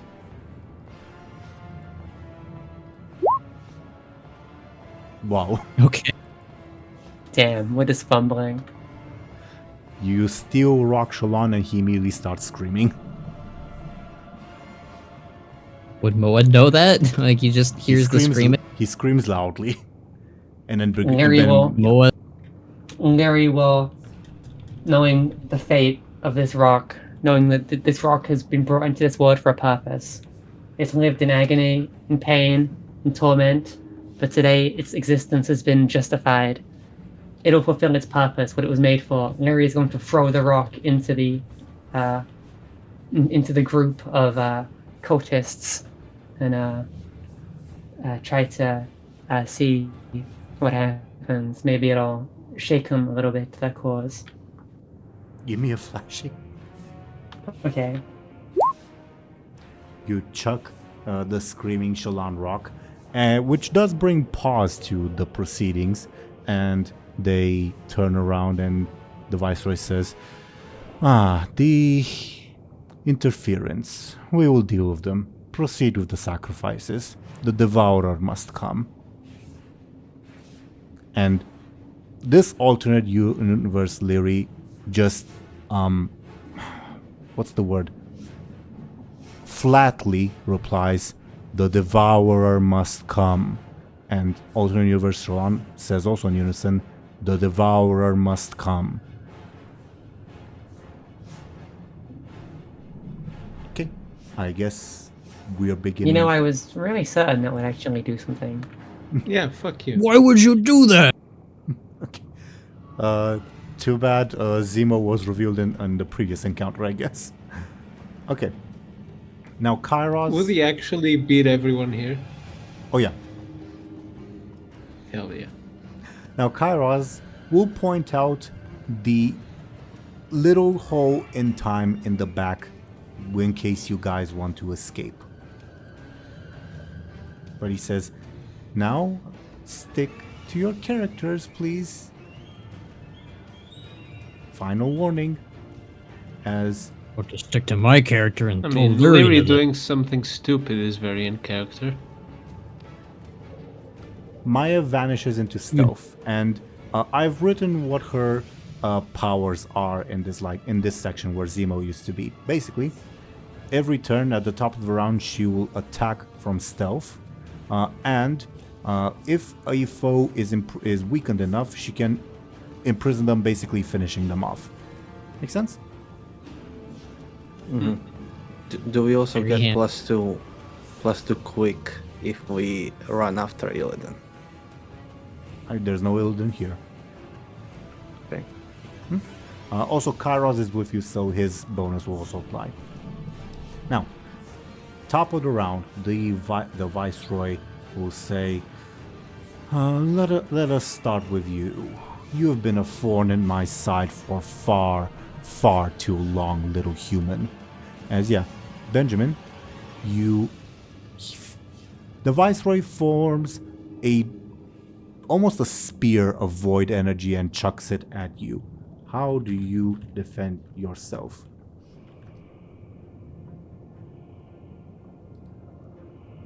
Benjamin kind of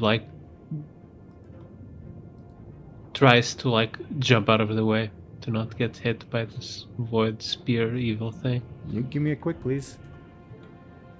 god, that is horrifying. This is, out of all 8 possible timelines, the most difficult one. I'll say. We should just run away. Yeah, I agree. If we don't die until we get to the fucking portal. And yeah, also this is 9 points of damage coming your way with your stun to plan. This is Do we? just gonna say this is basically like the final encounter of the Beacon in the Dark campaign if everything had gone absolutely batshit wrong. I thought everything did go batshit wrong. In what way? Like, I thought it was not possible to do any worse than we did, but I guess not. No. This is a timeline with like Lyri surrendering willingly to the Void, like capturing all the other rival Void cultists so that only Hartep and the Void Ethereal's group remains. Finally reaching the rock at the bottom of the ocean, all that good stuff. And not securing So enough. you're saying we didn't do... What's up? You're saying that we didn't do everything wrong, but we still got the worst ending. Well, it's an alternate timeline, not a actual ending. So it's even worse. Kind of. Yeah. Do we know if that portal as goes the- anywhere? Pardon?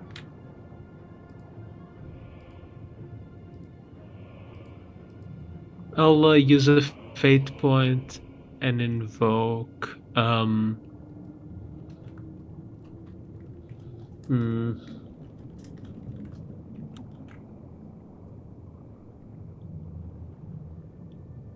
invoke Traveling Sellsword. You know, in my latest adventures, I've faced many void-themed enemies, so I would know how to evade one of their attacks. Yeah, makes sense. Using it to give yourself +2 or 2 reroll. I'm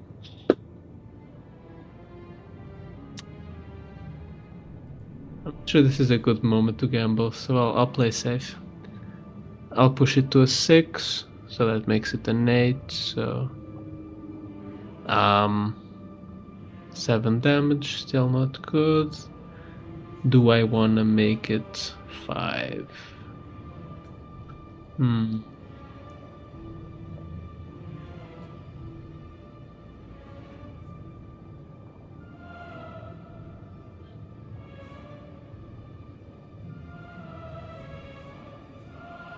Yeah, sure. I'll invoke Adept in the Arcane Arts. So when, like, due to that, I kind of, like, catch the fact he's casting a spell against me, so I get, like, a few milliseconds of extra reaction time. Yeah, sure, definitely. 5 points of And damage. I'll take my level 4 consequence and level 1 stress. Okay, your level 4 consequence will be speared, because that is what happened. And the Viceroy says, "For too long you have been a thorn in our side, Benjamin Aaran, constantly trying to guide my beacon astray. No more. As you can see, our preparations are nearly Lyri, complete." use the fucking orb. Yeah, Benjamin just says that. Do we above board? Do we know where that portal goes? The hole in time? No, you do not. The void, if ethereal I mean, it's portals- probably better than here. Okay. So really, all we have to do is just kind of break through that line and then retreat, and it'll be somewhere probably not as bad as this. Probably. You never say never. Yeah, but Maybe we're you- fucked, that's the point. Maybe never say never. Maybe you can beat this overpowered boss fight. I don't know. I mean, I think there's a way. No, one more shot and I'm dead. Anyway, alternate Lyri will lift up her dagger, preparing to you think sacrifice this elf, and then she turns around and Zelryn, You hear someone trying to whisper in your mind through your crown. Of course, you can block it if you want. Do you allow it? I will let it in. Because I feel like if I don't, she'll immediately attack, and maybe this will buy me some time. So Lyri will let it in, kind of hoping that Lyri knows Lyri, and Lyri knows that Lyri is going to make Lyri probably try to. Oh, betray her I guess I friends. should ask: is there a dominant elemental lieutenant here? No, because the elemental lieutenants, the reason they affected Eli is because Eli is right in the middle of their struggle. The Broken Isles are not. They're quite far from their domain. Oh, okay. This is the Broken Isles. Okay. Yeah, you have just emerged out of the Tomb of Sargeras, for context. Oh, Oh, okay. Yeah, Maya talked about it. Did she? Did I completely? Yeah, she said she didn't want to go back to this place or whatever. Yeah, and she cursed Oh. Sargeras. Yeah. That's Oh true. yeah, I wondered about Sargeras, but then I was like, okay, weird, strange. Okay, so yeah, I let it in because Lyri thinks that Lyri will probably try to make her attack her teammates, which might give Lyri more time to do Lyri things. So she'll let the whisper in. Who are you? You hear alternate Lyri whisper in your mind. Why do you feel familiar? I am your follower. Give me a sneaky. God damn it, please. It's done. Let me see what's alternate Lyri's. This is alternate Lyri's careful. A tie. How is it a tie? Because my stunt gives me a +2 sneaky when trying to deceive. Ah, you're right. So a tie means you either fail or succeed at a negative cost, your choice. God damn it. I will use one of my fate points to... should I? What do you guys think? I don't know what the negative thing could be that would be that bad that I shouldn't do it. No, wait, it could be really bad, actually. I'm going to use my aspect ends justify the means to give myself a... How bad was this sneaky? Not all bad, considering that my sneaky's low now. I don't want to risk it. I'll just do a +2. Okay. What were you invoking? Sorry. Ends justify the means. This is a very dicey situation. Lyri will play along and Okay. pretend to be a follower of the Beacon of Lyri if it means that it may lead to a favorable outcome. Okay. Then I'll roll someone else's careful. Okay. Alternate Lyri whispers in your mind. Then there's something about you I don't like, but fine. Kill those two that those 4 that have come with you. Okay. You feel someone else trying to reach into your mind. Go. No, it's Zelly.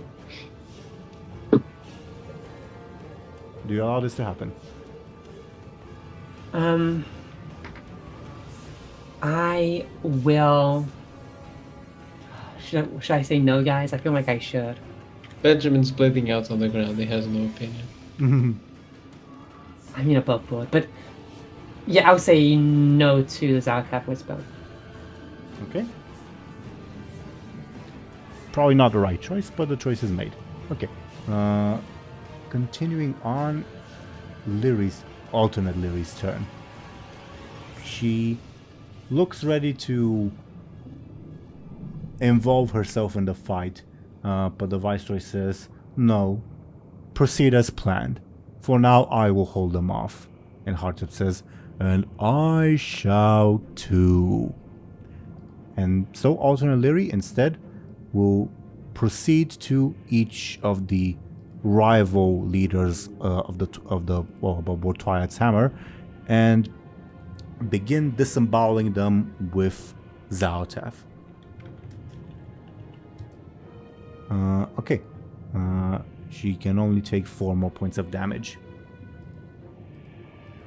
Oh, doesn't come up. Never mind. But yeah, you can tell that something pretty bad will happen if she manages to kill all 4 of them. Next in the initiative order, it's Lyri. Okay. Lyri will kind of look around to her companions and just kind of say, trust me on this one. And then kind of start, Oh. You have to. And she'll start manically kind of laughing. Kairos will say, just for some context, And, they don't know I'm here. Says Kairos. Lucky asshole. Lyri will kind of start maniacally laughing and kind of very exaggeratingly kind of start kind of, I guess, like getting ready to kind of like, she's basically like doing these kind of like with her one hand doing these kind of like spell incantations and looking like she's about to strike the downed Benjamin, and I'll try to make this a flashy advantage, maybe like, oh, I'm charging up my power. Yeah, sure. Give me your flashy, please. So you're stalling in a fight we can't stall. Listen, I have multiple, hopefully tactical nukes on my belt. I can do this. We are so dead. So wait, you said flashing? Well, yeah. Enough. That is a 7 if that counts my stun. Let me check.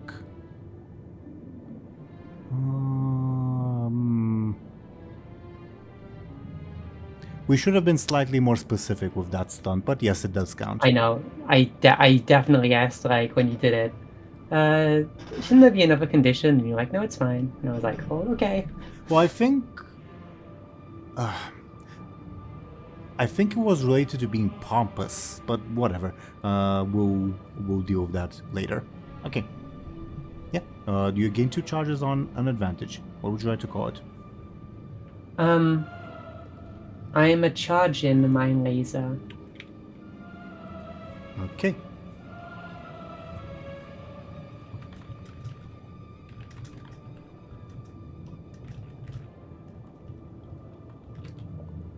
Yeah. Mary kind of like, while she's doing this, kind of gives a look to Benjamin, and hopefully he realizes that she's not actually gonna do this. Well, yeah, but the hole is still on the other side of this chasm or whatever we are. Now, because you guys are acting very out of character, something will emerge out of the time rift. Basically, someone will come investigating to see what the hell is going on. Is everything alright with this timeline?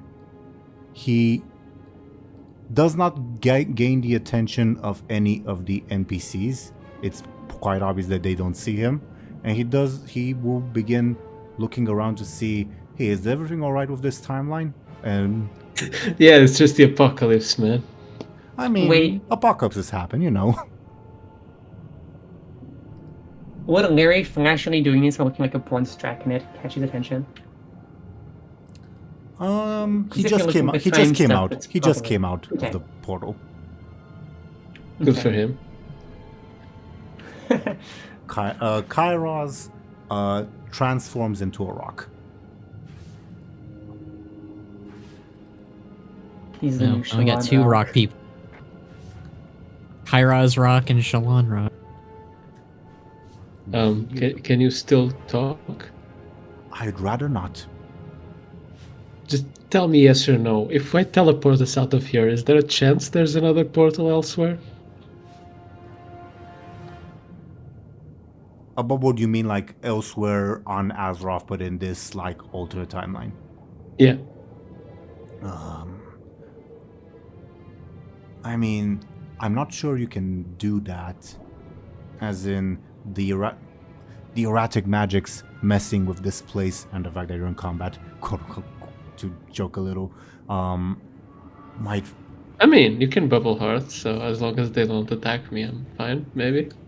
Maybe. But Kairos will say, I can try to find one, but this world does not have long to live. Just trust me. I have a plan. I give you 2 rounds. I mean, how many seconds is that? Like 10 seconds, but again, don't assume you go undisturbed. This is 10 seconds if you're undisturbed, like 2 rounds of combat. No, I mean, I'm giving Lyri 2 rounds to figure this out, or I'm getting the fuck out. Ah, my bad. Because I'm bleeding out, so, you know. Okay. Anything else on Lyri's turn? Nope. Benjamin.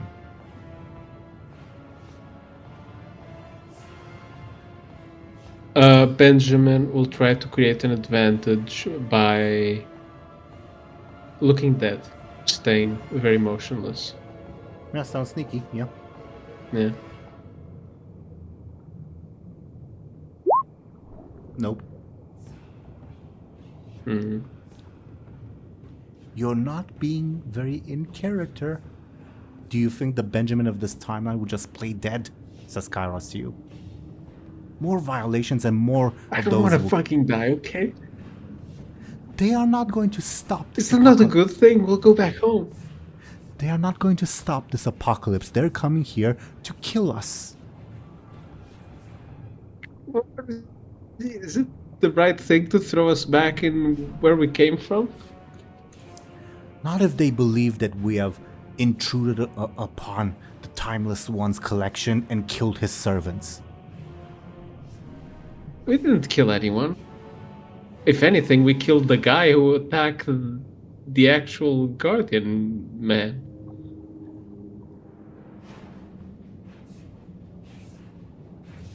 I'm just warning you, stay in character.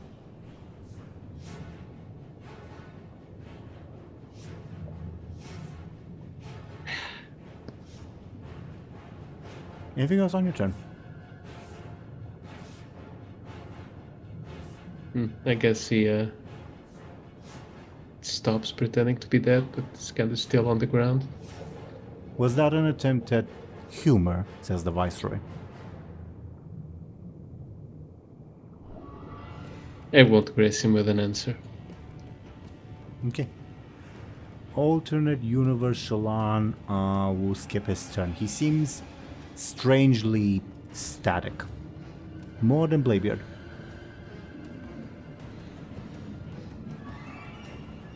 Do you have any plans, Moad? I'm gonna get my rock back. Wait.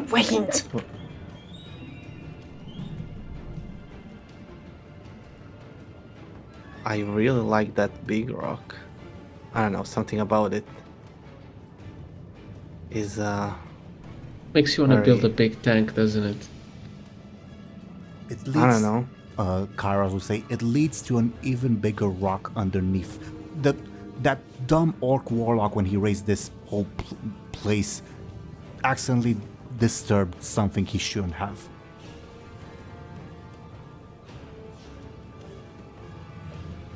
This universe's versions of you would know this.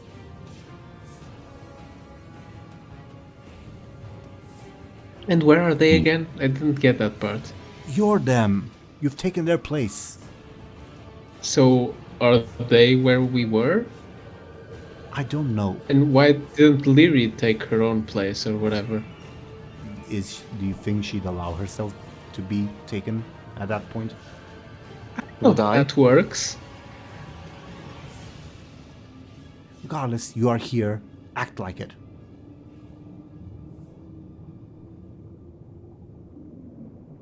You're being awfully pushy for a rock. He keeps mum.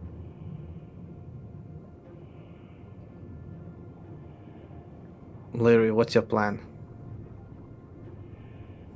I'm going to use the magical powers in my collection to make these people tear each other apart. I mean, I'll show them who I really am, and I'll make them infighting and all, you know. Why are you being an idiot? You've not a void cultist anymore. You're just an elf. Shut up! Like you have any better ideas, Mr. Plain Dead. You know what? I'm doing this to save you. Well, sounds like an awful lot like you're trying to get us all killed. Oh, like doing this is any better. Listen. What's happening, like, visually? Are you still threatening to quote-unquote kill Benjamin? Are you still playing the part? Yeah, I am. Okay, sure. I am still. I mean, we're trying to arguing, so I guess it does look the part. Well, Bladebeard and Mod just stare. Moad is I don't know if it counts as an action per se, like in terms of fighting, but I think he would just use the elements to Shalon rock back into his palm and pocket. Yep, easy enough to do. You Yeah, he would do that. You call on A a bit Jedi Yep. force. You call on a bit of water, but when you do, I will say the water feels heavy, difficult to maneuver. You can still do it, but it feels as if there's something here that is very much twisting the elements around it. Go figure. Were you able to retrieve Shalon Rock? It's still screaming when it reaches your hand. He comforts it with like a thumb pat and then puts it back in his pocket, and yeah, I'd say he would be the first to charge out. Always the first to charge out, says the Viceroy. Come then. Okay, what do you do? That's a good question. Yeah, I'd say with the guy being a yapper, he would charge out, and he would not, because he can't really use it actually, but I think he would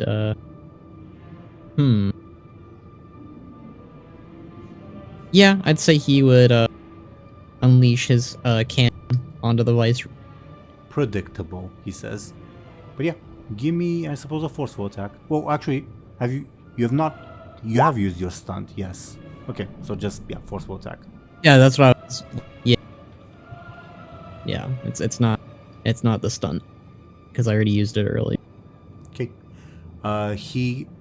You blast the cannon at him, and he catches it in one hand and forms it into a void twisted fell fireball that he prepares to chuck at someone.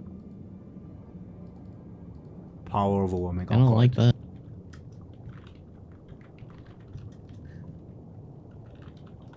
Yeah, there's This is. if you remember when you asked Hazu, hey, can you beat up the Viceroy? He said no, he'd make me my bitch, his bitch. So yeah, goes to show. Yeah. Anything else on your turn, Maud? No, I don't think so. Captain Bladebeard. Alright. How close can I swim to the Azerite? It will be a quick roll. Determined by that. Alright.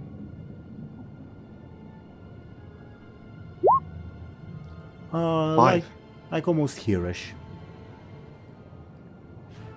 Oh, that's a very good roll. Just what, like 2 under my best possible roll? Yep, you did good.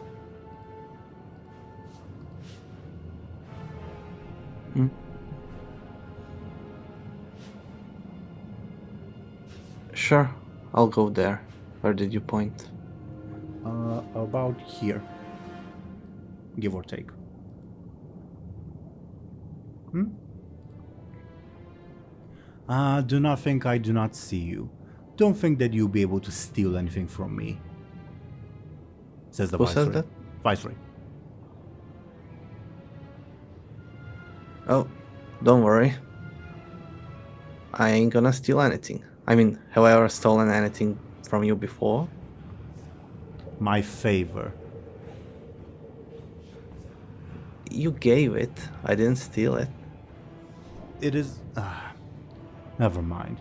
I've already punished the Nexus Lord for his folly. I think we punished him. But we're not in this timeline. I'll add it to the list of little incongruities that the Watchers may notice.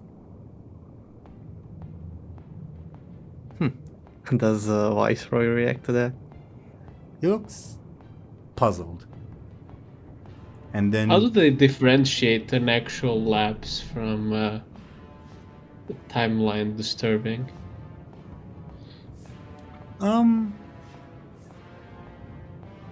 It's difficult to explain, but basically, each mistake, like, lets out a little ping that they notice. So they send someone to investigate.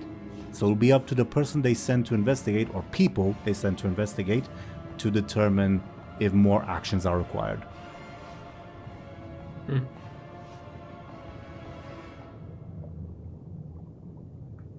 Well, Bladebeard will pull out his new deck now. Oh, I got a new deck now, so I guess there's a chance that you will once again owe me a favor. and there's a chance you'll blow yourself up. Go ahead, try. Yeah, but I also have time travel, so I can cancel that. You what? I have time traveling pants. So I win. You see the Viceroy aim the little fell fireball he collected from Moad at you. Still have your turn. How about we solve this peacefully then? Or do you want to become my bitch again? He prepares to throw the fell fireball at you, clearly not intent on discussing anything with you.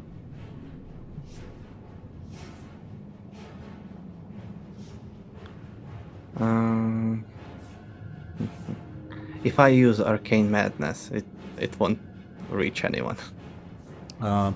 It will reach this one Void Ethereal and that's it. And Maiev. Alright. And Maiev. Alright. You're like a big target floating in the middle of... If instead of attacking, if I don't attack, can I try to reach Azerite again? Or at least come closer? Yeah, though you might have to like push your way past some people to get there. It is a three-dimensional thing, but they also act in three dimensions. I get it. Alright. Okay, so if you forego your action, you can definitely reach the Azerite, but this Void Ethereal first will try to stop you. How do you push past them, or get past them, or whatever? I'll try to, like, physically push him away. Okay, and he'll try to resist. Give me a fossil. Yeah, you are able to push past this one. How do you deal with Lyri unleashing a void tentacle to keep you in place? Oh boy. Oh Yep. god. Yeah, So just casually. I'm like here now? Yep. You are correct. I mean, that's not terrible for your stuff. Yeah, I'll I'll use Arcane Madness. Okay, I imagine. So you're not doing anything to try to oppose Lyri's tentacle. Makes sense. Yeah. Is this an attack? That No, I'll this is her trying get to stop damage? you from getting closer. I can't get 15 unless I spent a bunch of stuff.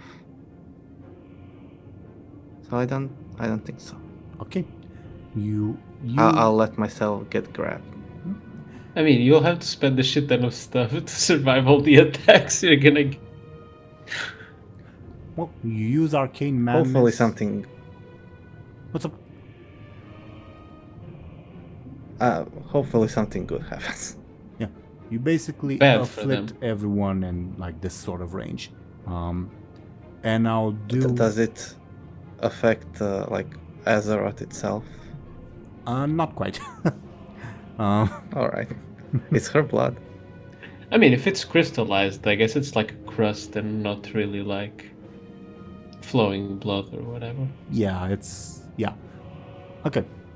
So let's go from like clockwise, meaning the Viceroy will be first. So let me roll for him.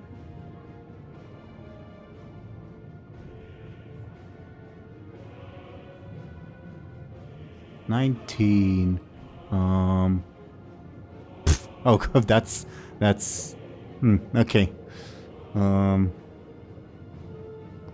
Bladebeard, your hat it- comes alive with did the personality of the Nexus Lord. Again, Again. my hat. It's the most visible thing, and because he's We looking have right two at Nexus you. crowns now. What the hell? Yeah, he's looking right at you. And the thing he was thinking, the person he was thinking of is the Nexus Lord because you brought him up. So yeah, your hat comes alive with his personality, as your Honestly, having all of his knowledge is not that bad. yeah, as he comes to life, he says, it's this point that we have arrived at. Oh dear. Dwarf, I'd recommend not allowing those 4 to be sacrificed. Just a tip. Okay. Hardtep next. Hardtep.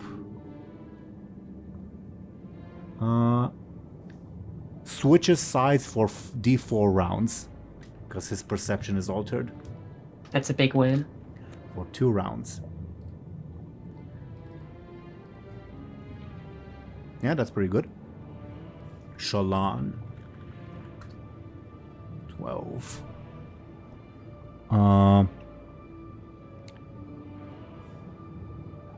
He becomes basically buck-ass naked as all of his material possessions are teleported away to an alternate dimension. For D4 rounds. For 2 rounds. Not that it necessarily affects him much. He'll basically continue standing there. Okay. Continue with the clockwise order. Next would be Lyri, I suppose. 12. Okay. Lyri also becomes... Awesome. Yeah. Completely naked as all of her possessions, including her stunt items, because Lyri has her own stunts, will be teleported away. So it's in some way fortunate because let me see how many stunts you've negated. Just 1 for now. But still, good. For 2 rounds. I'll put a little thingy on Lyri's thing. The Void Ephemeral. The first one at least. A 10. Nothing happens to them. Because it's not applicable to Ethereals. Is it shitting themselves? It's losing all their hair. Yeah. Okay. Fariana. The blind cult leader. 24. She becomes invulnerable for 1 round. Not that she was necessarily in danger, but nice to have at least. Okay. I mean, she was about to be Yeah, but sacrificed. you're right, but Lyri was trying to kill the Naga first. And speaking of, let's see what happens to the Naga. 28. She learns a random language. That's so okay. She can scream for help in a new language. Invoke Mera. Where's Mera where you need her? When you need her? She can call for Mera. Yeah, I guess she can. Cool, Mera. She learns Mera language. Okay. And the last void, Ethereal. A 9. I think we've had this happen before. Yeah, he switches sides. Does Zelata get affected? Good point. Right, Zaotaf. The Void Ethereal switches sides for 1 round. Zaotaf. 13. Zaotaf is polymorphed for D4 rounds. For 3 rounds. As the dagger in Lyri's hands turns, and she just glares to look at you now, of course, completely naked anyway.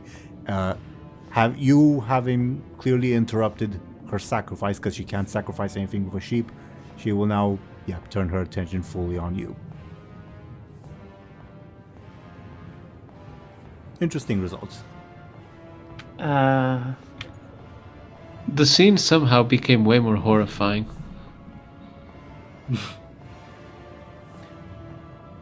Okay. Anything else on your turn, Bladebeard?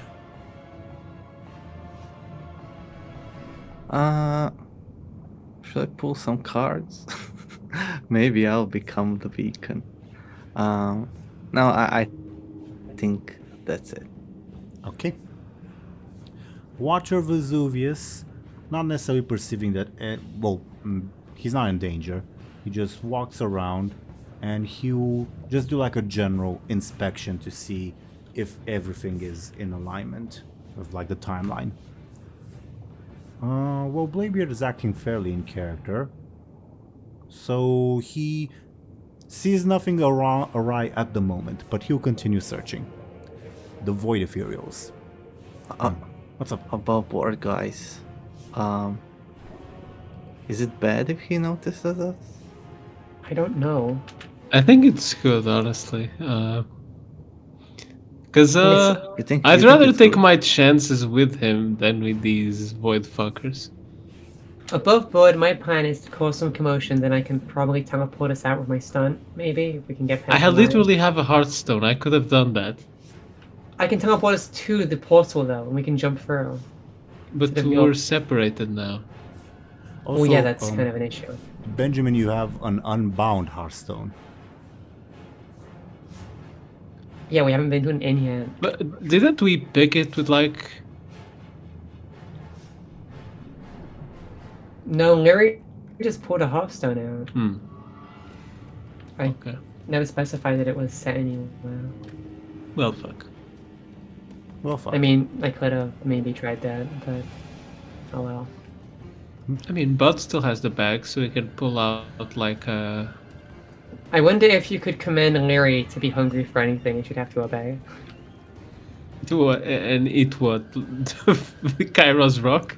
No, like saying, Lyri, you need to become insatiably hungry for Hearthstones bound to this exact location right now. Lyri, you need to be essentially hungry for the Ashbringer. Can't that have a takeout bag? You kidding me? A miniature Ashbringer. What if she pulls out like a tiny Tyrion? You need to be hungry for the Sargerite keystone. Some small bit of good I mean, news. maybe the... Sorry, good. Some small bit of good news, bad news. I've rolled in the meanwhile for the Void Ethereals to have their turn. 3 of them tried to create advantages. 2 succeeded, but 1 failed, so you guys get an advantage. What do you want the advantage to be called? Chaos. Feeling ethereal. Sure. Chaos, yeah. Chaos, sure. Because we can use chaos for anything. Let's the joy of chaos. Okay. It's always good. As for the last Void Ethereal that was quote-unquote charmed by Captain Bladebeard, he will say, "You will not interfere with the coming of the Devourer," as he tries to stab Lyri and will almost certainly fail. Yeah, and give her an advantage. And yeah, that he does. As Lyri catches him in a tentacle that erupts from her back. Very disturbing now that she's nude, and yeah, we'll probably eat him on her next turn. Okay. Hardtep, who has also temporarily joined your side, will say, "None can stop the coming of the Devourer," as he will, I guess, yeah, blast the Viceroy is the closest. Oh no, Shallan will be the closest threat. Yeah, he'll blast Shallan. Naked Shallan.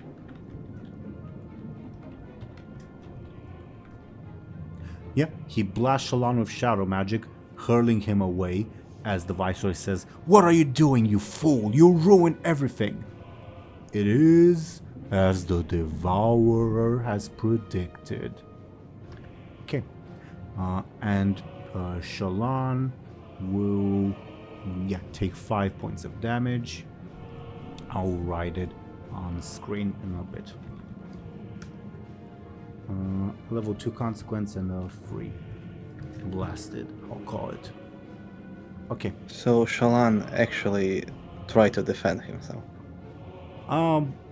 Sort of, by his standing there and like using his body to resist it, basically. Does that make sense? So not like actively defending. Yeah, pretty much. Next is Bladebeard and Lyri. You notice someone emerge from the ruins, just crashing his way through the rubble. This fellow. Oh my god. Not the world. He shakes the entire world. He pushes his way through, sees Bladebeard, and will start heading towards him. Very slowly, of course. He'll get there in 6 rounds. Maybe. Somehow Gurren returned. I mean, in this alternate This Kool-Aid man. in this alternate timeline, he was with you guys in the Tomb of Sargeras, but he lagged behind because he's not quick enough to escape it collapsing. Anyway, Benjamin, do you want the wisdom ball to do anything? I'll ask it to save us. Listen. Okay. I'm pleading.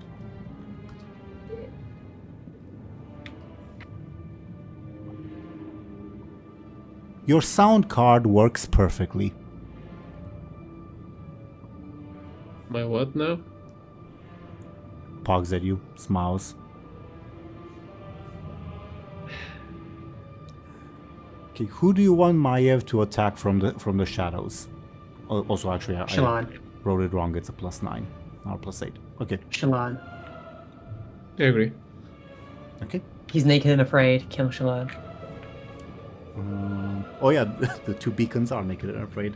That gives it completely another meaning, doesn't it? She rolled poorly. She emerges from the shadows, tries to strike at Shallan, meets a void shield, and vanishes away. Still, Maiev and 9 sneaky. She's a fraud. Who is this? Okay. It's not Maiev, this is Cordana. Sure. Does Maiev get plus attack if she's attacking like elven mages? You think she would, wouldn't she? Yeah. We're not following the Wolfheart The canon. racism. I- The I- racism it activates. Mm. Well, I meant more Illidan, but okay.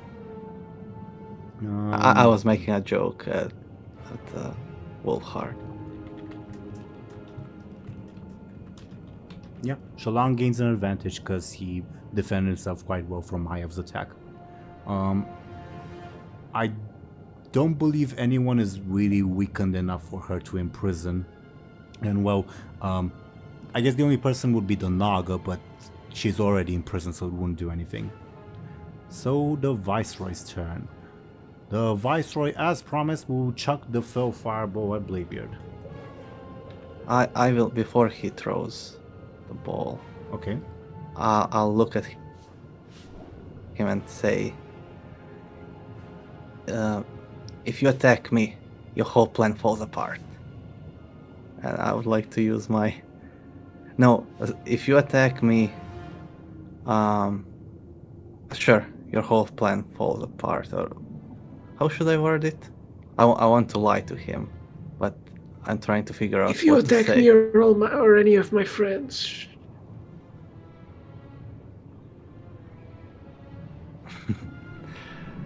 That's a bit much. I don't know. It's permissible. It's permissible, but how do I make this make sense? Like, in universe? Well, Maybe if you something attack any about- of us, the maybe like we are the maybe like the bronze True. dragons will shut down this timeline or some shit like that. well, that isn't really a lie. maybe like something about because Lyri is the beacon and he's interested in Lyri, so maybe something about like we are the don't attack me and my friends because we are the true believers of I don't know. I give up.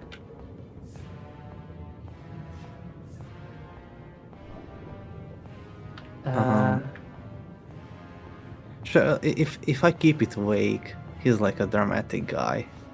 He's going to like think, oh, does he know something I don't? So let's say if you attack any of us, your plans will fail. Okay.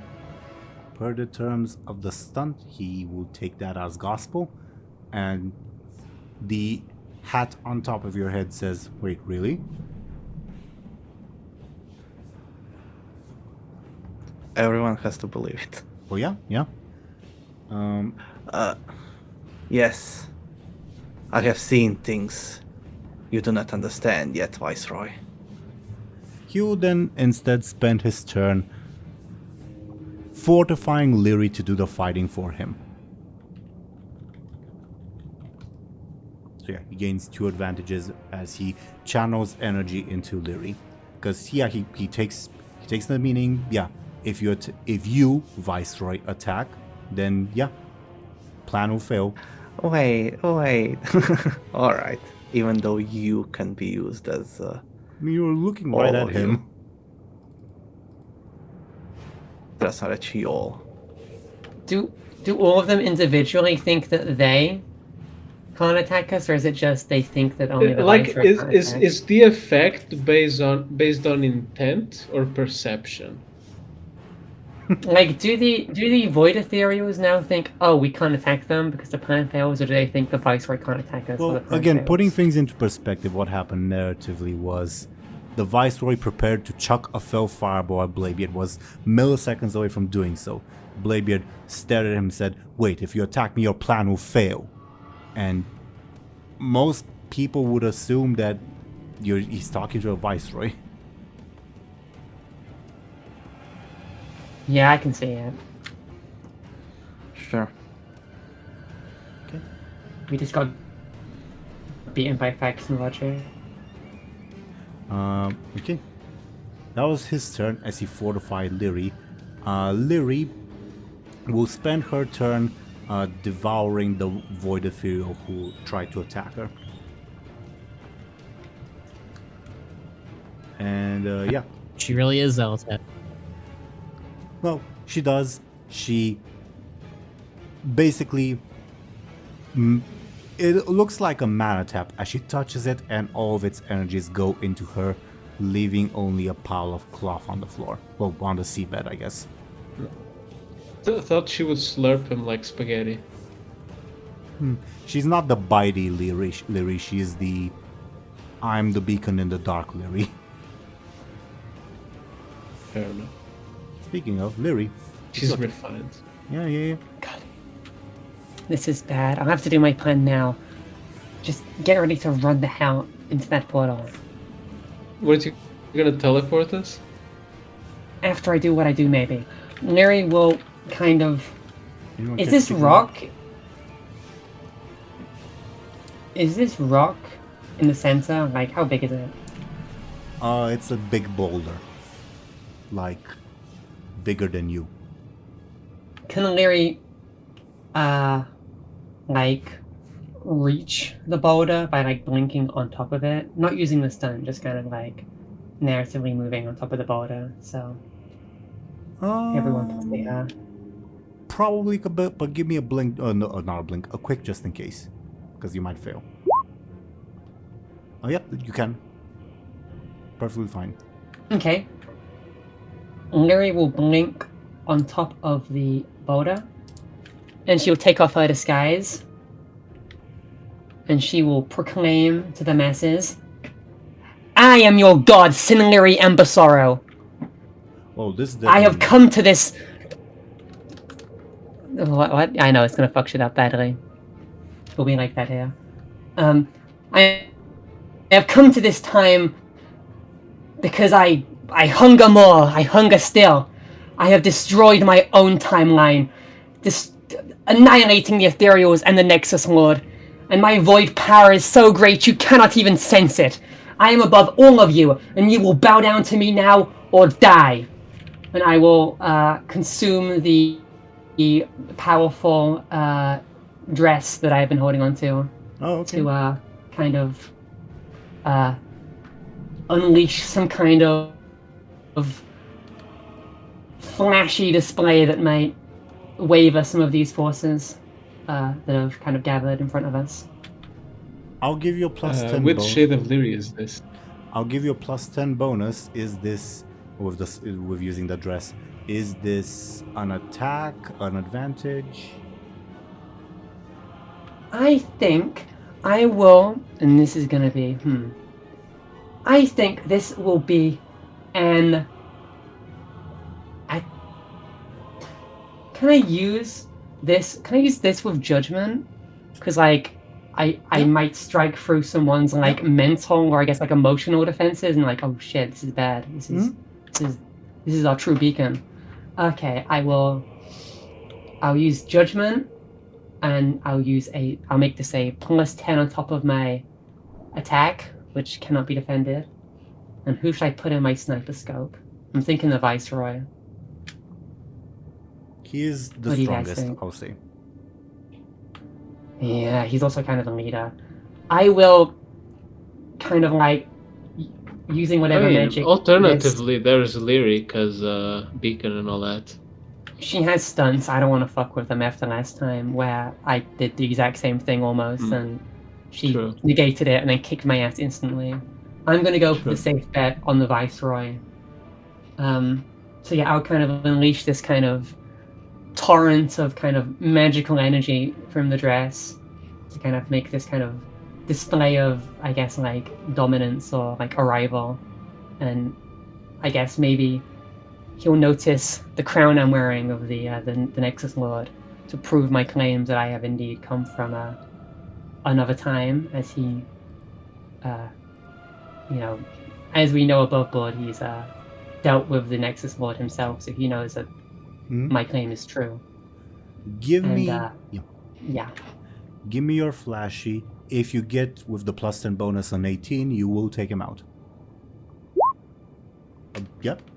Does my stun also apply to that? Do I get like a giga? Does it matter? The maximum you can do is 18. No, but it's fun. Okay. Yeah, I use that. I do that on the Viceroy. Okay, how do you dispatch him? And Well, okay. As I do this, I kind of like... I unleash this power and I guess... it's so weird because I'm not technically attacking him, I'm mentally defeating him, which I've never done before with someone. I mean, aren't you like shooting a mega beam or something? Are you literally just posing? I'm like... My goal was to like destroy their resolve and make them waver. So I don't think I'm literally taking him out. I think I'm just kind of like Right, but there scaring is the life out some of kind of him. magical display involved because you're using the dress. Yeah, exactly. So, since I've never done this before, what are the limits of how I dispatch him? Can I just like say? I mean, That- you take him Is out. it like getting a concession? Like, No, it's more than that. Hmm. You have inflicted quote unquote fatal damage on him. You can take whatever you want from him. okay. Can he literally just kill himself out of shame or something? Yeah, can like the fear of God that I put into him kind of make him like in this moment of, I guess, because he was doing well before, then Bladebeard put that fright into him that, oh, if you attack us, your plan will be ruined, and now he's seen this thing, this display that is like, oh, you know, I'm right, or I guess like Bladebeard was right, the plan's over, and in that kind of moment of shock. It's like a heart attack, but he doesn't have a heart. He just kind of like, he's so surprised that like he, like I guess like explodes or something. I don't know. Or he can he like disintegrate or something? I don't know how I can kill this guy mentally. Can I make him run away? Just anything? Just get him out of here. I'm down for it, but let me think of it in a way that at least makes a little bit of sense. I think I'm leaning towards the way of he sees that the only way for the plan to succeed is to sacrifice himself and his own magic, to basically give him his own magic to something, his own existence. Sure. Okay. I'm not sure that's a good thing. Well, Yeah, but yeah, who should that be? I can choose. Yeah, you're killing him.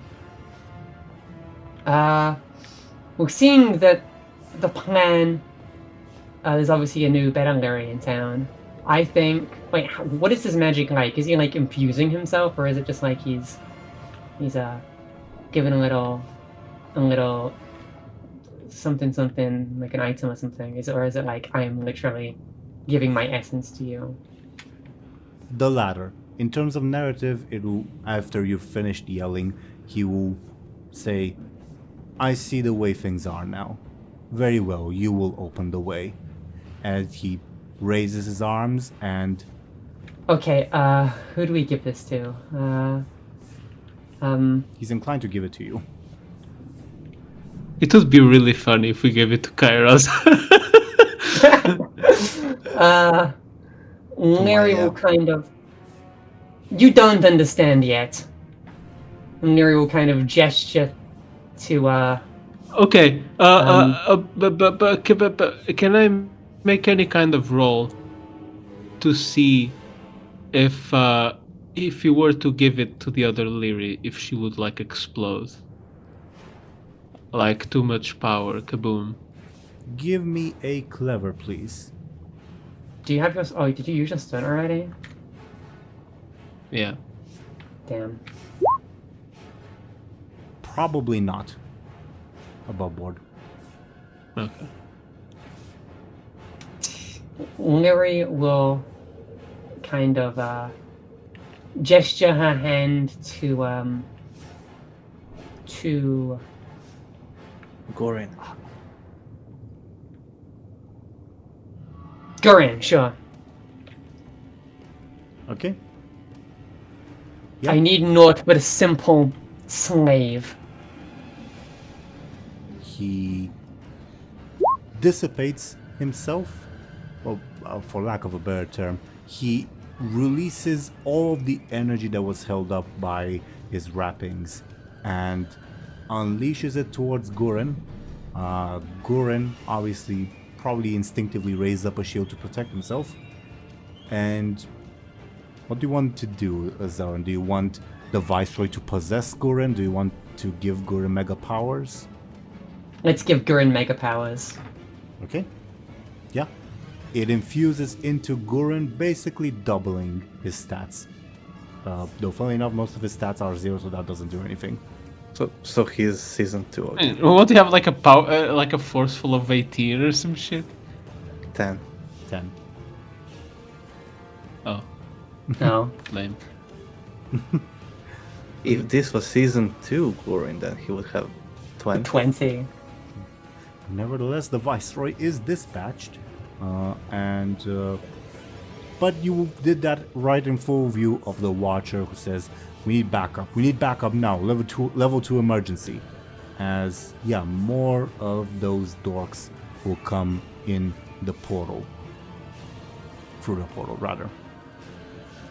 Lyri will kind of gesture for everyone back there to kind of like get over here now.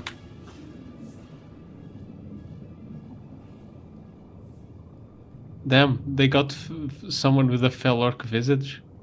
It's No, kinda no, controversial. that's a time walker, not a dragon. Yeah. I know. I said with a fell orc vision. Visage. And I But repeat, they are that's- mortals. Yeah, that's a time walker, not a dragon. Oh, that's even stranger. Yeah, exceptions happen pretty much everywhere. As that's a big enough deviation for the timeline for 2 time walkers to appear. And you can tell from the way they have reacted to the environment, they go unseen and by the people of this timeline, and will definitely almost certainly attack you. But anything else on your turn? Nope, Lyri just kind of gestures for everybody to like come to her quickly. Because we're gonna GTFO right now. Okay. Through the portal, right? Yeah, I'm gonna try to use my stunt to like teleport all of us through to the portal. Can't you do that now since it's your stun? I mean I can, but established by season 2, I have to be like grabbing you. You're kind of far. That's why I'm gesturing for you guys to get close. So is that me?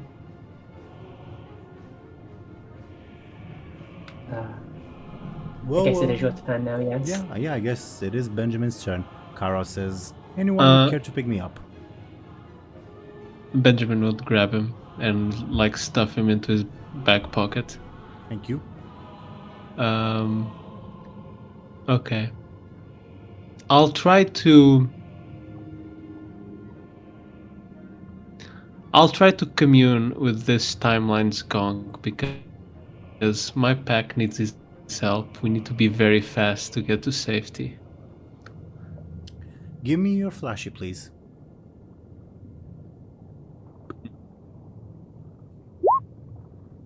You hear no reply. How much would I need? Give me a careful to ascertain that. You don't sense gong at all. The worst case scenario Damn. comes to your mind. Fuck. Well, Benjamin will just start running like a madman. Yeah? You've basically used your narrative action, so you have your in-game action, your movement. You can sacrifice your in-game action to move further if you want. Yeah, I will. Okay. Well, click and drag, but yeah, a little bit at a time because maybe people will stop you. You can reach the other side of the map, like with. Oh, I wanted to reach Lyri. Oh, okay. You can reach Lyri, no problem. You don't need to forsake your in-game action. Then I'll.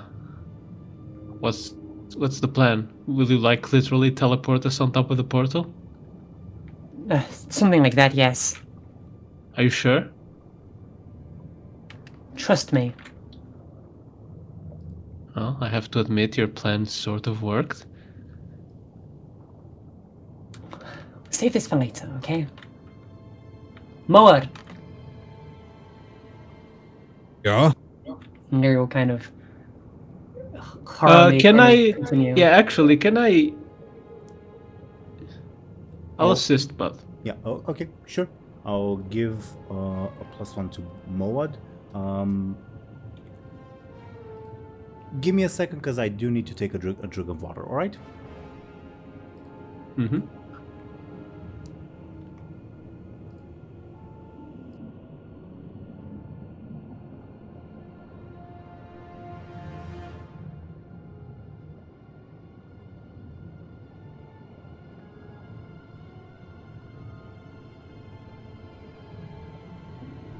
Okay. Sorry about that. Kairos in your pocket will pipe up and say, "Is this a good time to deliver some bad news?"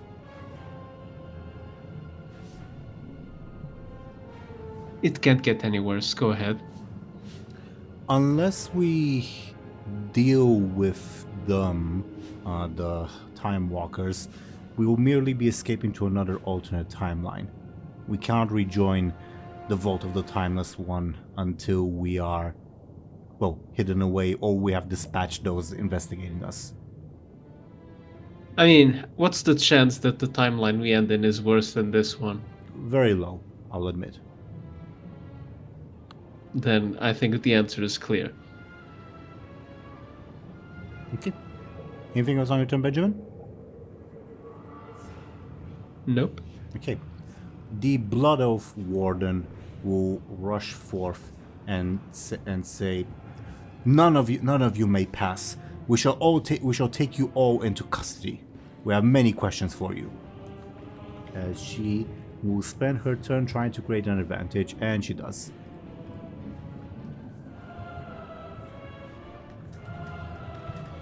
Warding time, I'll call it.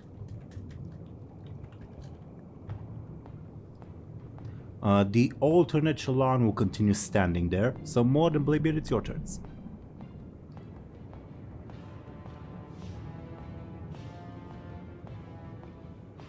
Above board, did the Viceroy drop anything when he transformed? Or I guess gave away his power? Or is it just like an empty spot where he used to be?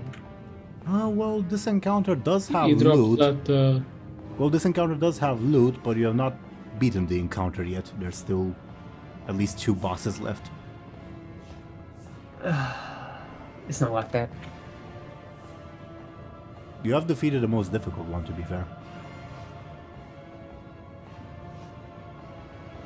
We're also dead, and there's time cops everywhere. Okay, more than Bladebeard. Are there any, little pieces of azerite around? Give me a careful, please. Yeah, you do find little shards of that crystal just splintered nearby, and something tells you, you're not sure how you know this, that there's underneath this big crystal a veritable, almost mountain of the stuff.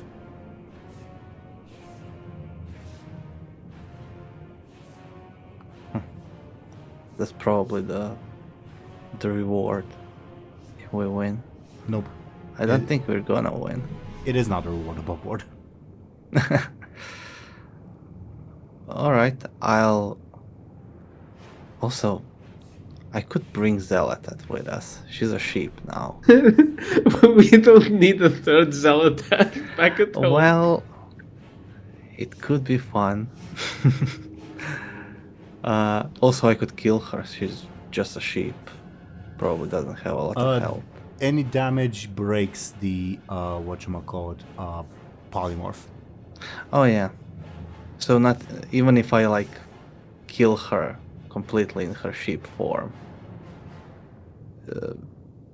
that it doesn't work that way. Actually it would. It's just that you won't get the chance for a second strike. So if I kill her with one strike, Yeah, but can you deal 18 points of damage, breaking through whatever defenses the sheep might have? I think DoomGoblin's the only one who can actually do that. yeah, But I mean, we're leaving this timeline, so what's the point? yeah, of yeah, killing yeah. I Zealotad? understand, but also, yeah, I guess polymorphing someone is a pretty powerful way to kill them. But I won't do that. I'll try to pick up some of the azerite and run through the portal. Okay. You're not coming to us? Okay. I mean, you're I mean, going you to have to send go. away. He'd have to get past the time cop as well. I mean, you can do a little large. I suppose, but I do see the reasoning. Well, he can do that too, the quote-unquote time cop. Time cops are not after me at the moment, right? Give me a careful. You have no way of telling. Makes sense.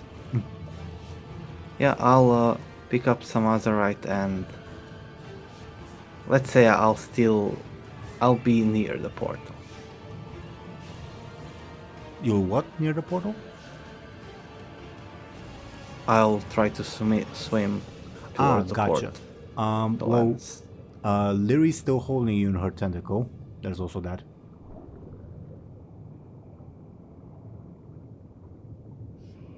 I'll try to free myself. Okay, give me your forceful, please.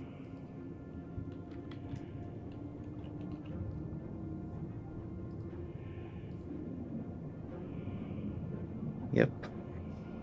Yep, indeed. Now, I'll say when you pick up the Azerite, you feel comforted, but also more fierce, more enlightened. You feel capable of doing anything as you're holding it.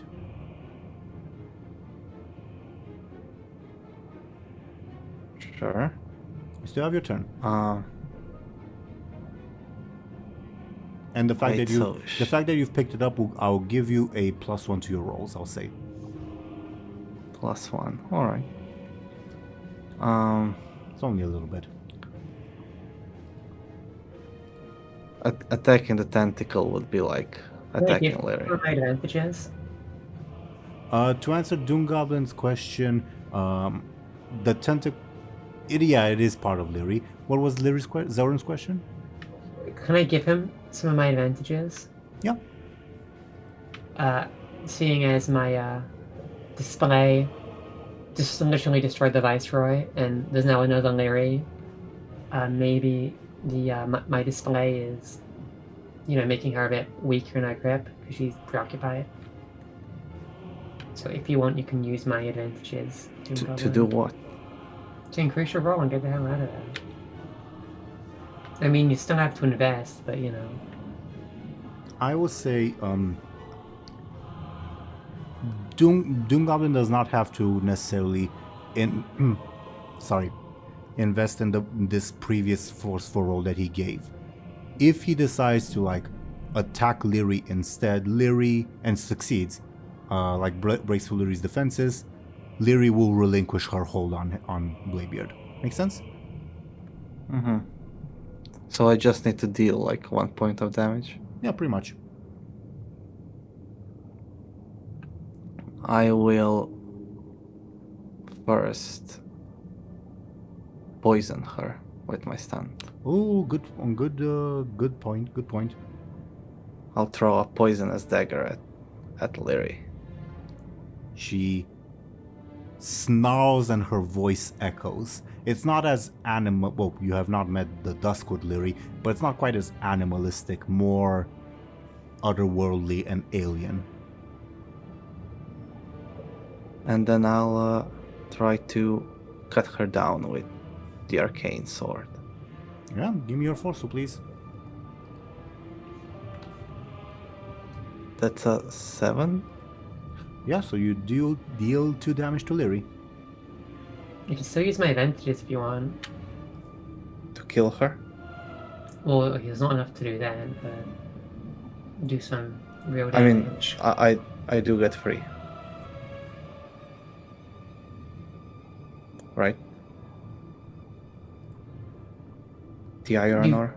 Free uses of Lyri's thing if she allows Do it. I get free from the tentacle? Oh, free from the tentacle. Yes, I thought you had said free the number. Sorry. Do I get freed Yes. from Yes. her grasp? Yes. She recoils in pain whatever happens next. I book it. So you just inflict 2 damage on her? Okay. I mean, it's above board. It's entirely possible for you guys to secure this encounter's loot, funnily enough. But you are in a precarious position, to be fair. I mean, we also need to kill the guys, the time guys. Yeah, and actually thinking about it, it's only half her defense. Her attack's still going to be really high. Also true. Yeah. I'll mention for the purposes of the loot specifically, very specifically the loot, you just need to beat the these alternate timeline people. The time cops are a separate thing, even if part of the same encounter. So wait, You are we being a get the terrible loot. influence. We get the loot if we kill who? Hardtip and Lyri. Lyri and And, Hotep, yeah. and somehow neutralize Shallan if he decides to act. And we'll avoid Ethereals, I guess. You know what? Saying Oh. all of them is like Lyri, sure. Hotep, sure. Shallan and the Void Ethereals. And deal with the time cops, Yeah, fair.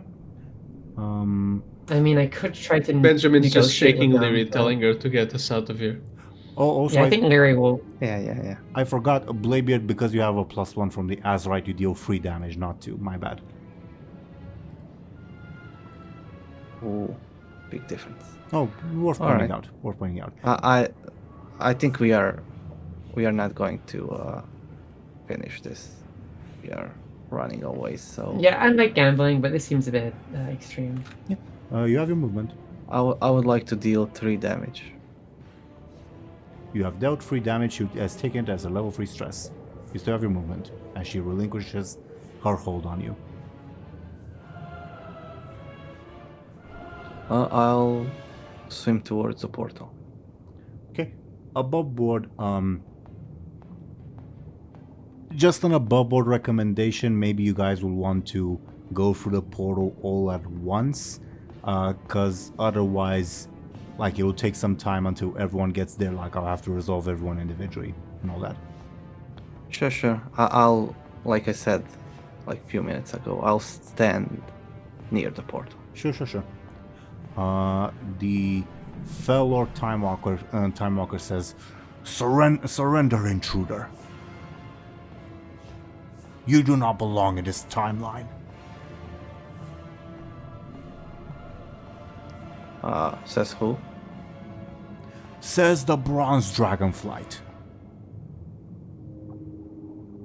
Who's that?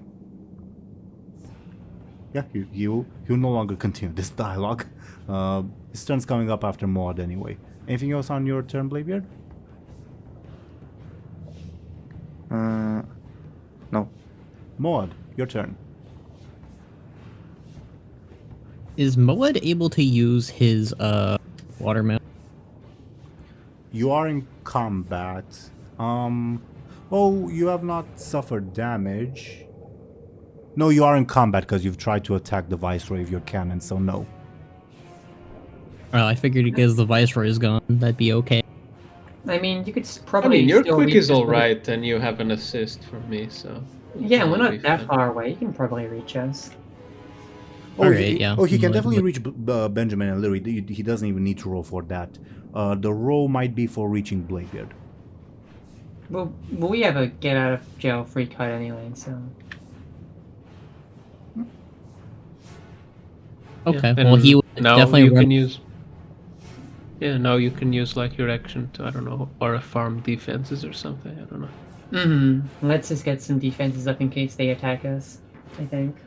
Alright, yeah, I guess Moed would run over to Lyri and Benjamin, and then he would create an advantage by, like, making, like, rock shield Yeah, sounds around them. sounds like a forceful defense. Can you give me a roll, please?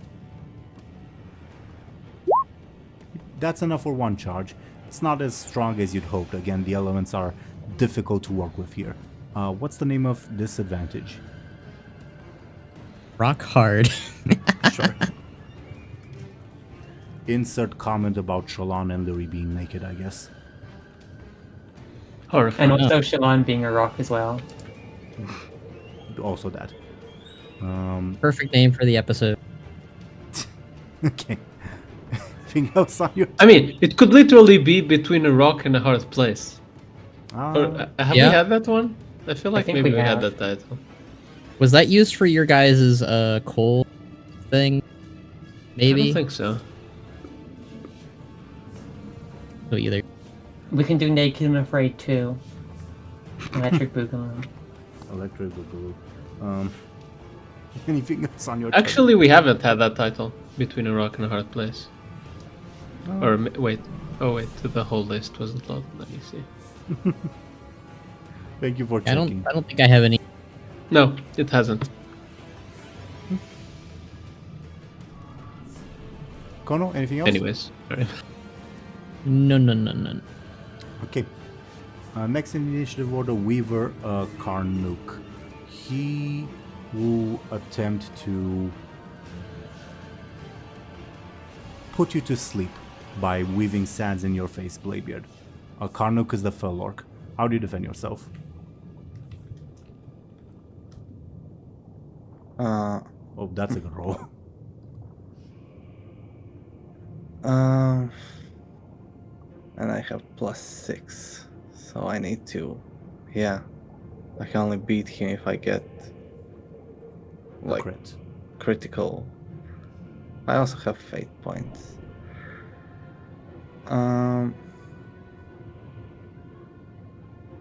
Sure, I'll just slap myself to keep myself awake.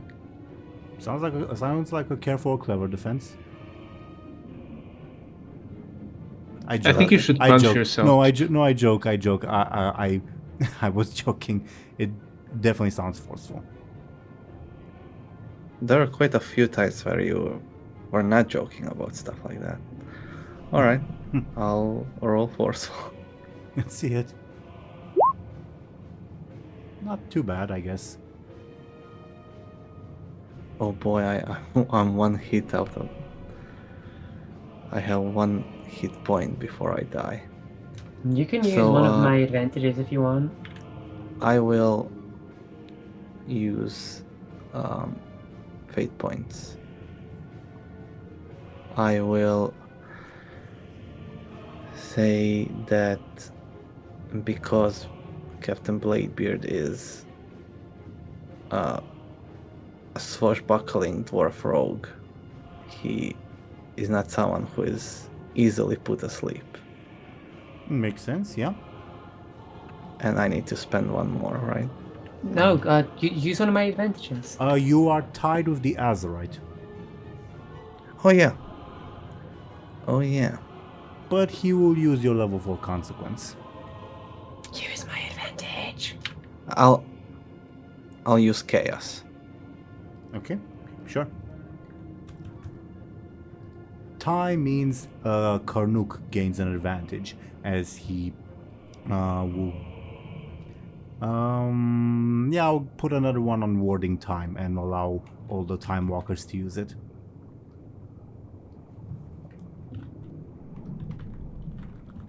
Okay. You still feel drowsy, but you are able to hold yourself, to keep yourself awake, rather. Okay. Next in initiative order, Vesuvius. Vesuvius will say, "Stand down, mortals. Surrender all your time-altering abilities and come to face judgment." Time-altering items and come to face judgment, rather.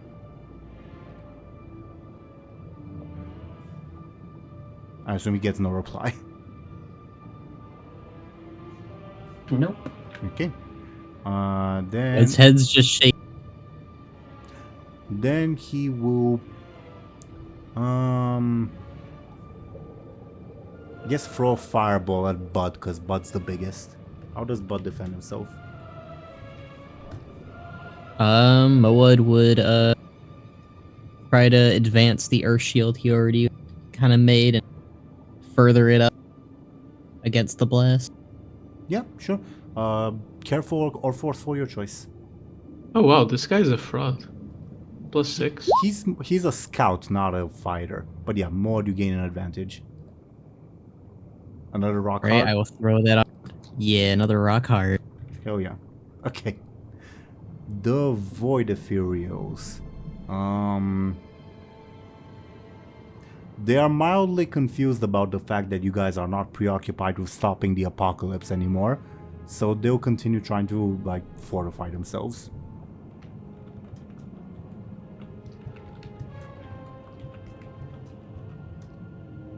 And they gain 3 advantages, yeah.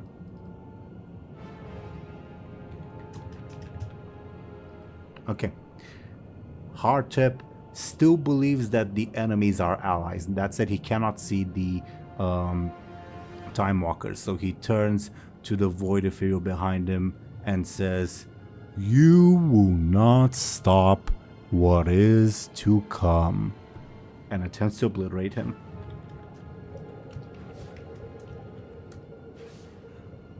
Nine. Yeah, Hardtip obliterates this Void Ethereal. And then he returns to his senses and says, "Oh, where did the Viceroy go? Oh well, the way will be opened without him." Okay. Gurren, I don't think he's necessarily in reach to receive Bladebeard's commands, so he'll... Would he even listen? Maybe. He's void now. He'll trot forward slowly. That's the length, the maximum distance he can reach. Is he a void dwarf?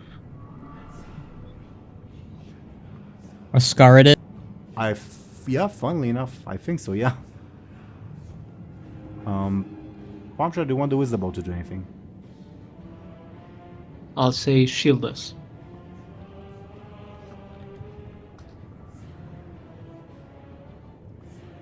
Winks at you and smiles. Could be worse. Could be worse. Okay. Top of the round, whom do you want Maiev to strike from the shadows? Lyri, maybe? Lyri has a That could plus give her- 12 to her defenses. No, Let's go with Shalon. Plus yeah. 6. No, wait, she doesn't. Alright, Attack Lyri. Right. You're... Kill Lyri, kill Lyri. You guys are right, Yeah. What? Because of Because Bladebeard's Bladebeard stun. poisoned her. Oh, She's poisoned. Yeah. She's a different shade of purple. She appears from the shadows and strikes at Lyri.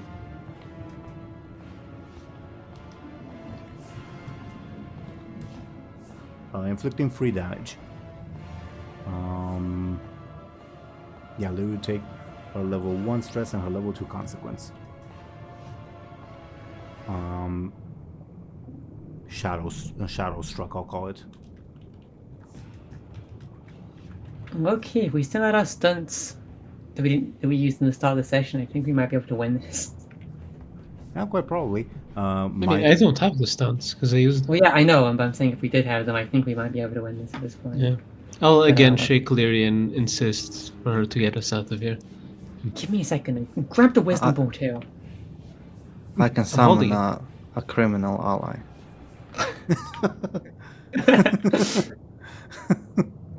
It's like a fucking Ezraite Earthen hidden behind the big pillar. But why would he be a criminal? I don't know.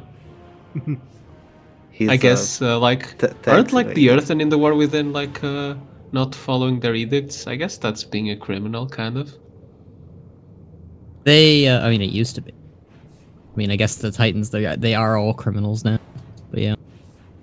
I have no idea what Anyways, that means. sorry. But yeah. Maiev strikes at Lyri and says, "We have them on the ropes. Come on, we need to push our advantage." She vanishes into her shadows, obviously not aware of the Time Walkers.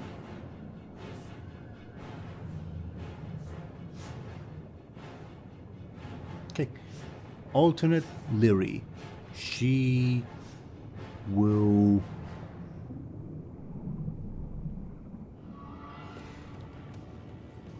look at you. What are your like intentions towards her? She's trying to probe that. We're all hiding behind a big rock wall, so I don't know if she'd be able to tell. Well, whatever it is, she won't be able to tell though with that roll. So she will, I guess, proceed to sacrifice the Naga. With what?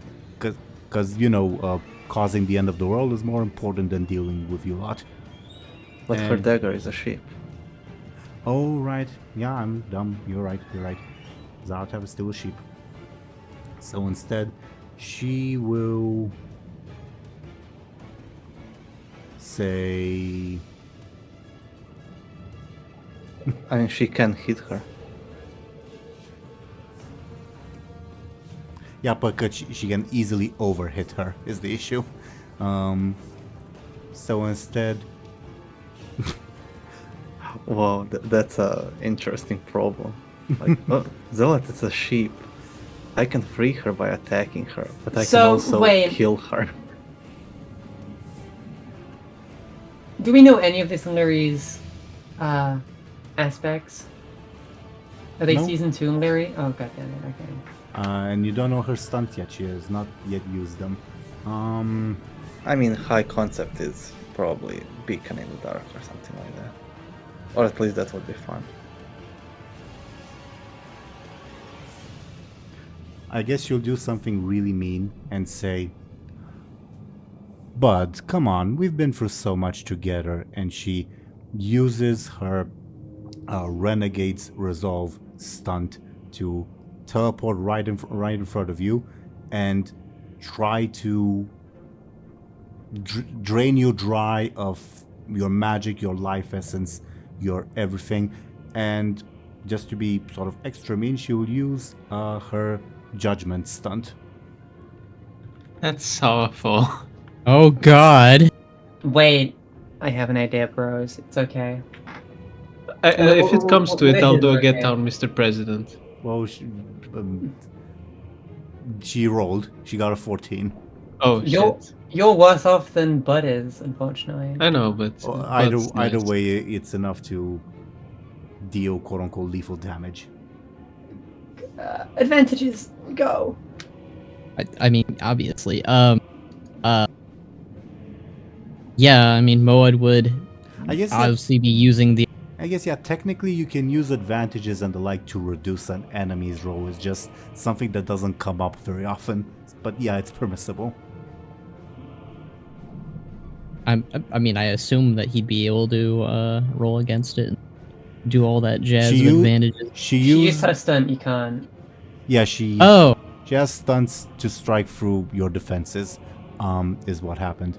All we can do is use our advantages to reduce the rolls. So I'm giving you all of my armor charge in my laser, but you should use yours as well. I would say Yeah, that makes 5. That's 12 damage is quote-unquote lethal, so you need to be okay. under 12. Yeah, I don't want to die. Yeah, so it would be the 2 rock hard Yeah, to help.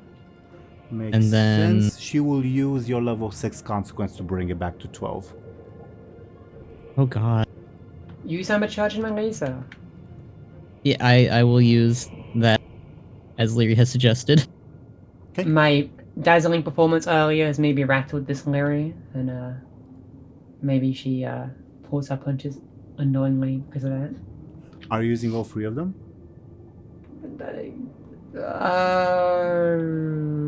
I mean, it's better. It is better, unfortunately. Yeah, sure. And I mean, we're getting out right away, aren't we? Yeah, we are. But I have a good Then- idea. Khono, do you agree? Yeah, less damage for Moed. I guess he's the favorite to some degree. Okay. Then it's just 6 damage coming your way. Unless you want to... Actually, you can't reuse fate points because you're not defending. Apparently, yeah. Well, you can by invoking advantages, but not aspects, because you're reducing her roll, not your thing. Anyway, yeah. How do you take 6 damage? Let's see. I already have broken body. So a level 3, 2, 1. 2. I guess I could do that. 3 stress, a 2 stress. No, wait. A 3 stress, a 1 stress, a 3 stress, and 2 consequence. Good memory. yeah, that work. Good memory, yeah. The level 2 consequence she'll inflict on you is drained. Because that is how you feel. But yeah, this naked Lyri appears in your midst, having clearly drained Moed of energy, at least for a little bit. And she just to like play into the grotesque comedy of the situation, because she's naked, she'll blow a kiss towards Benjamin. That's awesome. This is assault. Get us out of here. But as Lyri sees this, her eyes sparkle, and she has an idea. The sweet taste of revenge. Moed, hold on to her. Lyri's turn. Are you She's sure naked. it's Why a are you good asking idea? us to do this? It's time for her to face the music. We're saving this world and taking her out of here. Okay. Oh, okay. I see what you're planning. Okay. Some clothes on evil Lyri. God. I think her clothes will return at the end of this turn. Yeah, but not right now. Guys, we're kidnapping a woman. I hope you realize how fucked up this is. Yeah, but she's me, so... Right, bring the Harbinger of the Apocalypse into Nosdormu's collection. That'll go well. Anyway. I mean, we aren't going to his collection. We're going to another timeline. Right, but still. Lyri's turn. Me? Yeah. Okay. Moed, grab her.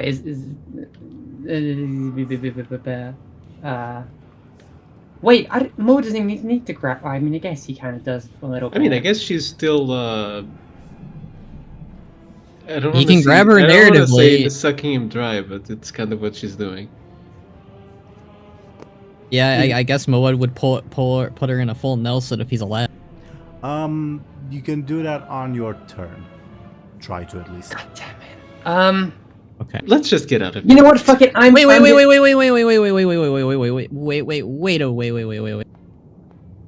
Double trouble. Didn't you use that already?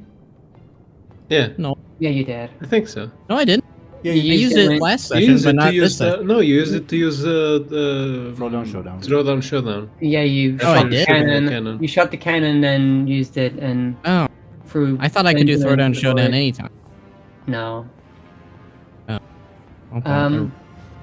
No, I can. Fuck it. I'll be the one to grab Lyri then. So I'll be like, I say, I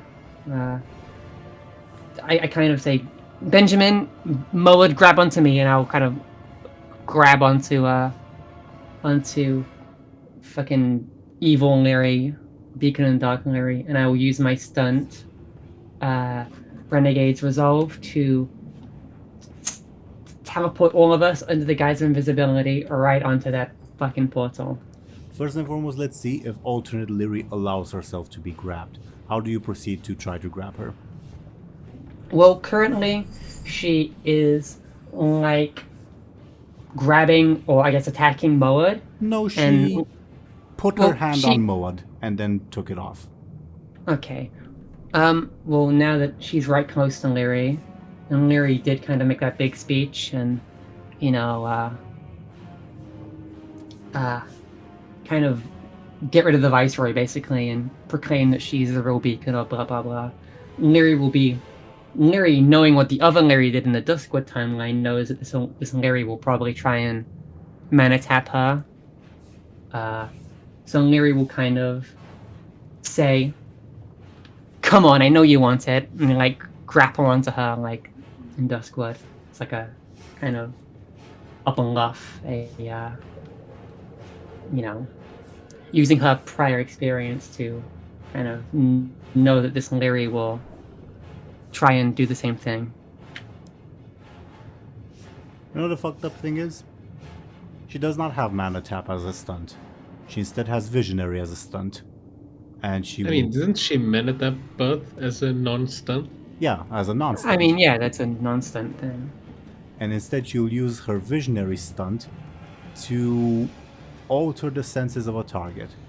And I guess since you're the one hugging her, she will do that on you, Lyri, inflicting you with visions of madness of what your true role as a beacon will be. And from now, I think from now on, until the whole beacon business is put to bed in some way or another, like in your universe, I think Lyri will be afflicted with nightmares of Azeroth ending. Awesome. Yeah, she's gonna need some butt pills, but Lyri-sized. Don't those kill her? Only That's why I the said but bug-sized Lyri-sized. You know, Larry took like a an big appropriate oversized dosage. pill. In terms of game mechanics, I think this is enough to momentarily disorient you as the visions bombard your brain. So I think it's enough for you to not do anything this turn. God damn it. Okay. But It's a stunt. yeah. And in the future, again, when you sleep, you will always have nightmares of Azeroth ending, which as you can imagine is quite traumatic. I still have my That'll be traumatic for when they happen. Now we get the fuck out of here. I still have my stun for next turn, right? Because I never. Which one? It's not like my teleport into the guy's invisibility because I never got it off. I mentioned previously that you can use that out of turn, so yeah, sure, you can still use that. Oh, I can use it out of turn, of course. Yeah, fuck it. And let's everyone just fucking grab this Lyri and I'll do it as soon as we get out in our midst. Oh my god, what's my cat want? Okay. Anyway, yeah, sure. I'll end my turn since I have to, kind of, basically. And Lyri will kind of scream in agony as this happens. Sure. For the sake of it, Lyri's alternate Lyri is not grabbed at the moment. For the sake of the narrative, at least. So wait, when can Lyri use her stunt? Whenever. Oh, so she can do it like right now. I can do it as soon as basically as soon as I want to, but I think at this point I kind of want to get this evil Lyri out of here because I'm not super sure what's the point of that, but sure. Benjamin's turn. she pisses me off, that's why. And do you think she will piss you off less if you bring her with you? Yeah, because we can kill her somewhere safe. Or she can escape and doom that timeline. Well, feel free to give me a clever, all three of you, to judge the merit of that plan. Can we assist? No, wait, I can't because I'm going crazy. But maybe you guys can. Well, you assist can't. You cannot. No. You can also still roll, Lyri. But yeah, give me clevers. Benjamin, Maud, and Lyri. Maud can roll too. If Maud, you think if time cops showed up because things didn't go according to plan in a timeline, they'll certainly show up if a metaphorical horseman of the apocalypse reaches a timeline where it shouldn't have one.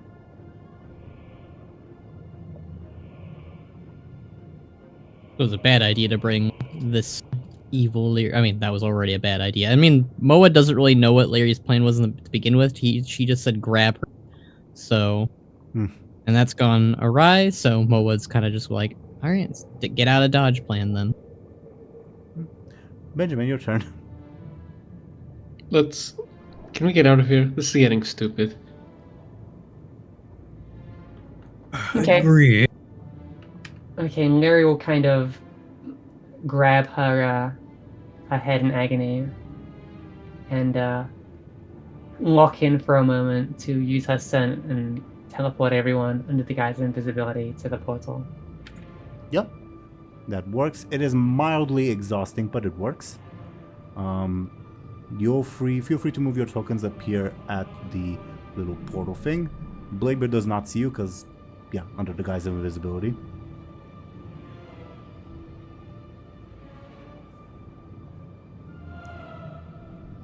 But, yeah, on that note,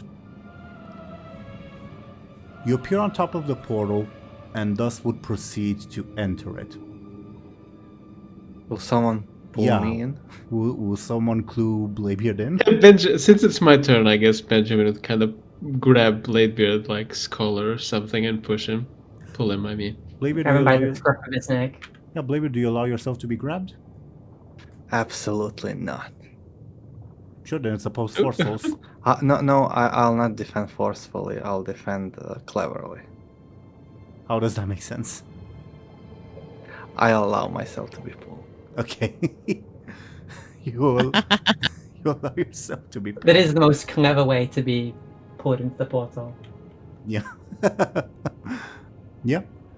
Yeah, the 4 of you plus Kairos proceed into 5 if we're counting Shalon Rock. Have we ever counted Shalon Rock? I know, but we should start. Not really. We have Okay. Yeah.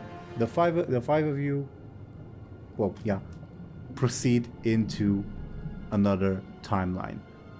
Now, before we cap off the session, and yeah, we'll return next year.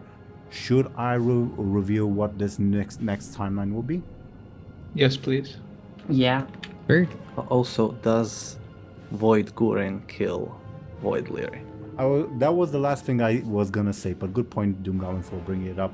As you teleport away, you see Void Guren approach the disoriented Void Lyri, ready to throw down. He's empowered, so it's not impossible, but you never, I guess, know what's gonna happen. I mean, she's poisoned. He has +10. Yeah, true. But she also has plus. No, the odds are in Guren's favor, so maybe Guren and Maiev will save Azeroth. And to be fair, you did weaken Lyri a lot and kill the Viceroy, so entirely possible. Like unironically. But that's perhaps a story for another time. Let's see where you end up next.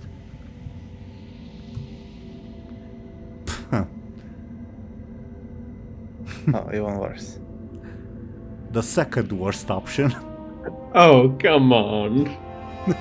Them's Use the pant. Them's the dice because Bladebeard did not take the ideal. What? I cannot guide you with that. Okay. Okay. Does someone have time to smoke the pipe? Okay. As you guys travel through the timeways, you all hear the sound of chains and heavy footsteps. And you So hear... long. Huh? Nothing. And you hear... let me make a note. You hear a female voice. Give me a careful to recognize it.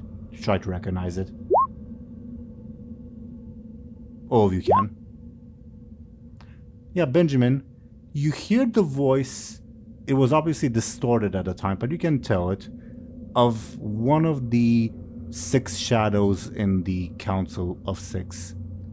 As she says, already they plot against us.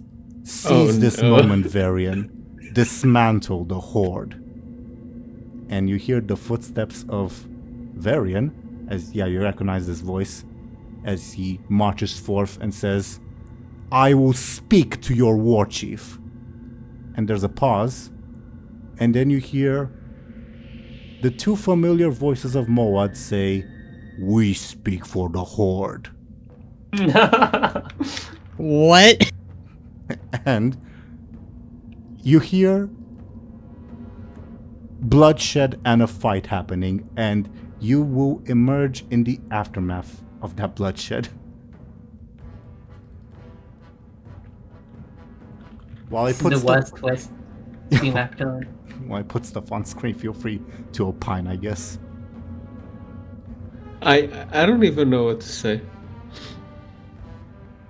I am in complete and utter shock. For context, Father, what are you doing?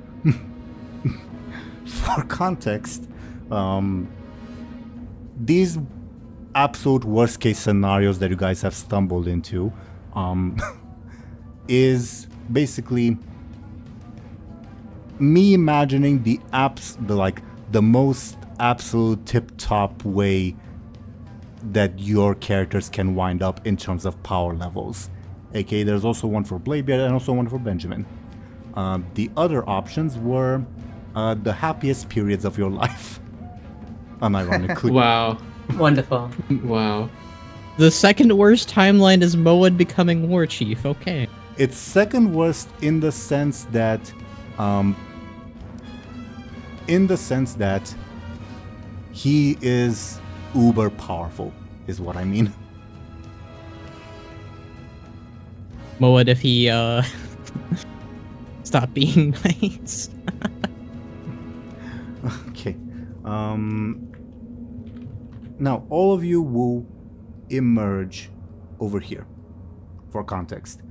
And you are all dressed as Alliance footmen for context. Even And in the room, you see various dead individuals that you definitely don't recognize because you've not met most of them. But it's most of the various leaders, as as War Chief Moad says, more of you. Why we will deal with them and rebuild the horde ourselves. As I will. Should I reveal what this Moad's powers are? sure. Sure. Sure. Christmas gift. Okay. Well, first and foremost, let me put a few of these on screen. And there's something I'm missing. Oh, never mind. Okay. His powers. This is the first time any of you except for Moad has ever seen them, as Moad is joined by 7 ghosts that will fight alongside him. Oh Oh. my god. Oh. Oh no. Yeah, and you can guess. Kairos, where's the portal? I'll put it on screen momentarily. Oh, do I not have the tokens uploaded? Anyway, that's a question for next time. As yeah, he's surrounded by 7 ghosts, and the portal will be right over here once I find the damn thing. Oh no. Where are we? But yeah, that's I guess a worry for next time. Oh, as I mentioned, this dungeon does not allow you to rest. So who's holding Khadgar's pipe of insight to at least allow one of you to rest? I guess Bladebeard. I have the most things that we can remove. Yeah, Yeah. then give it to Bladebeard. Makes sense. Moed would toss it over to Bladebeard, I guess. Everything but your level 4 consequence will go away because your level 4 was received this session. Yeah. Okay. Wait, who punched me again? A bud. Alternate bud. Well, I guess I'll have my vengeance now. And, oh, I just realized I don't have an Orgrimmar overlay. That's a shame. I'll have to fix that. But anyway. Thoughts on today's session? Great. Crazy. Very chaotic. Horrifying. Very fun. Yeah. Again, I do love that you guys literally could have wound up in the happiest moments of your lives, but you wound up in the most dangerous timelines twice. Medan showed up to beat some trash and dipped out when we have like hell fights next. Yeah. What a bum. Yeah, he would have been useful. That's why I kept commenting like, damn, it would kind of suck for Zemo to reveal himself here and like more of the mundane encounters you guys have had. He owes us. He should come back and help us. And he will eventually, but not now. He's never coming back. I guess that's in theme with Medan just being like, yeah, I'll obliterate this nobody. Have good fun with the hard boss. Something like that. I'm curious, was the Zemo reveal, let's say, expected? No, No. And I'm glad it wasn't. It was awesome. it was. Good to hear. Yeah, Like, My leading theory was that he was some kind of like Loa or something. But yeah, yes, he wasn't. No, he was just trapped in here. He's Yeah. not a Loa just yet, but maybe in time. I suppose. Yeah. Uh, well, quite a bit of stuff happened this session. I would say, DoomGoblin, that was very, very clever, your suggestion to hide everyone with the orb, Moad's orb thingy that I keep forgetting the name of. Too bad the wisdom bow was a snitch, I guess. It was funny, so it gets a pass. As to what else? Oh yeah, you threw alternate Bladebeard and alternate Benjamin into Nosdormu's collection. Sure, nothing bad will happen from that. And yeah, then the alternate timelines happen. Well, also Zemo, but we already talked about Zemo. There's so much RP that I need to do and I don't have the time. It's too chaotic. and if you want to say anything, feel free to. Nah, it doesn't make sense right now considering Lyri just got like her brain destroyed. So no, I will not say anything. But I need to write a note to have Lyri ask what the hell Bladebeard was doing with the fire. Because it was kind of odd, he didn't have that before. And if I forget, I'll never live it down. The fire? Oh, the Lyri doesn't know that right. Benjamin knows that he got a favor from an elf, but Lyri doesn't know that. And if Lyri did know that, she might put two and two together. So I gotta make a note to. I've been meaning to bring it up all session, but it's been kind of like constant fighting.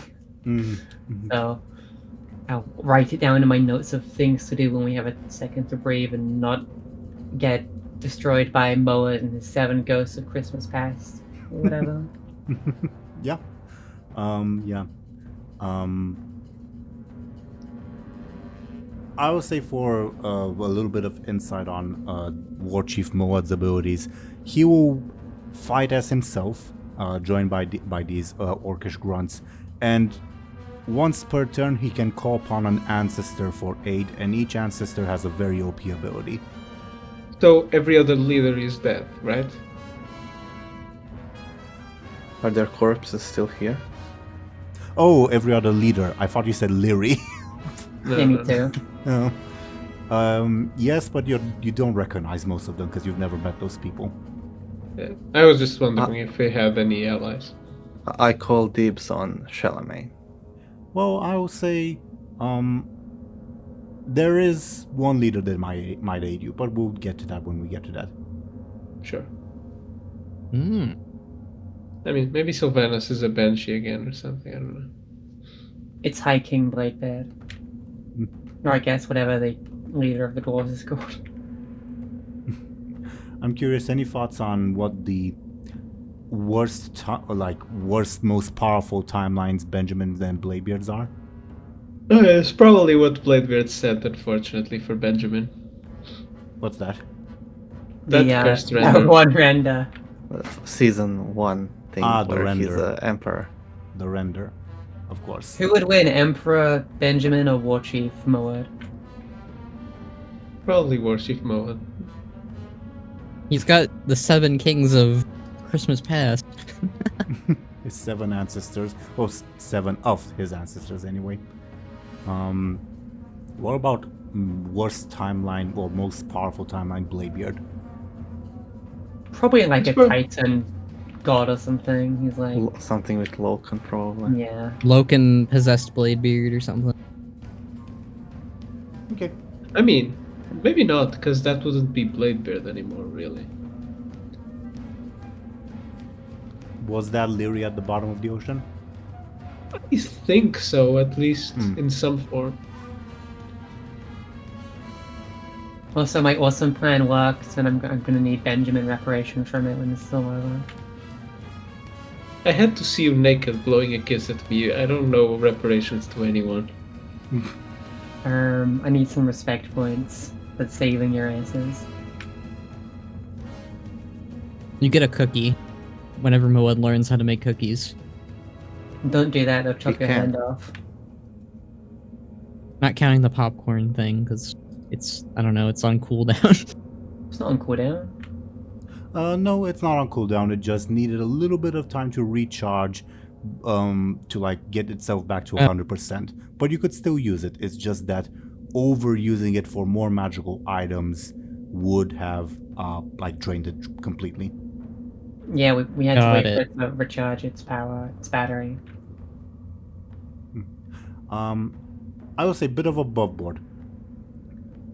Beating this encounter without, well, any of these encounters, without triggering the time cops, is sort of the way to move forward. That said, let's say hypothetically you beat this encounter or any of the other encounters without triggering the time cops. You can, if you want, visit one of the other alternate encounters, because obviously each of them has loot, and of course just for curiosity's sake. Oh yeah, one of them is. Oh, actually, no. I'm not talking about anything. Hmm.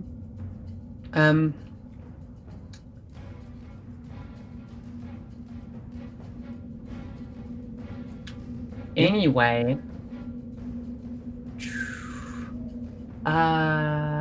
So, like, I think we should maybe try to beat this one. The thing about the Lyri one was, like, I don't think the loot would have been that good. Probably some kind of evil void thing. They'll try to kill us anyway. Whereas, I think Moed would actually drop something probably useful. Do Horde rebels count as criminal allies? You can summon one right now and then summon another one next time. Wait a minute.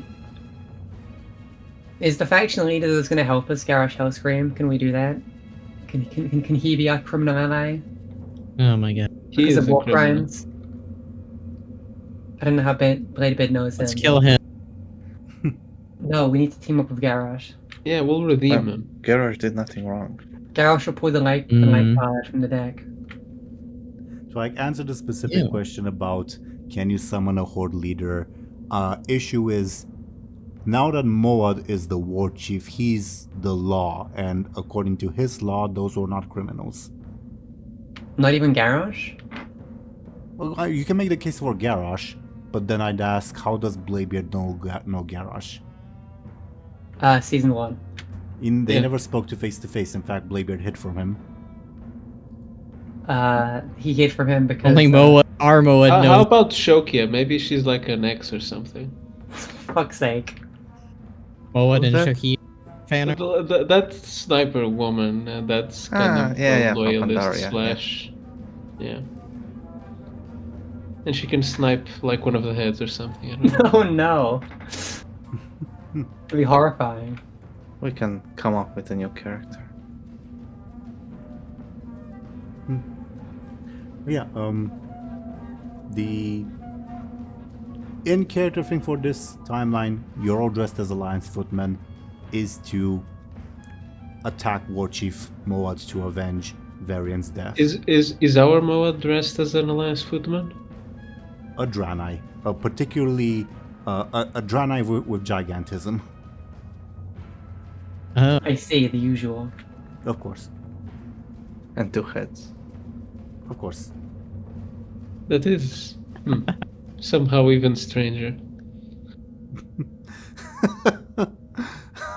Okay. Any other thoughts on today's session before we go into our shoutouts? Interesting that, like, the edges of Siege of Orgrimmar map have the Cataclysm stuff Oh, instead of Mr. Pandaria. never noticed that. I guess guess because it's more it's technically industrial. on Kalimdor. And that. Garrosh demanded they remain even though they're dwarf themed. Dwarf themed, yeah. I indeed never noticed that. Interesting. Okay. Anything else before going to our shoutouts? Nope. Nope. Okay. Well then, dear viewers, thank you for watching and listening to us. let's see what these people are up to. We're gonna start, it seems, according to the dice, with Sir Thompshire. Thompshire, could you please go ahead and talk about yourself and what you're doing? Sure, you can find me both on YouTube and B-Sky as Sir Thompshire, where I post a bunch of things, sneak peeks, renders, all that good stuff. And of course, I post Teeironor every so often. And when this video comes out, the next audio drama will probably be out. Bound Remembrance Part 1, Act 1, whatever we'll call it, I don't know yet. But yeah, look forward to that. Is it Christmas themed? I joke. Not really, but also kind of. In the way that Die Hard is a Christmas movie, I assume. I joke. Not really, not really. I know, I was teasing. Thank you very, very much, Thompshire. Then, according to the dice, we would have Zelryn. Zelryn, could you please talk about yourself and what you're doing? Hi, I'm Aaran. I do something. I don't know what it is, but it must be important, I guess. Quite. Check her out. All that. Thank you very, very much, Zelryn. Then we would have DoomGoblin.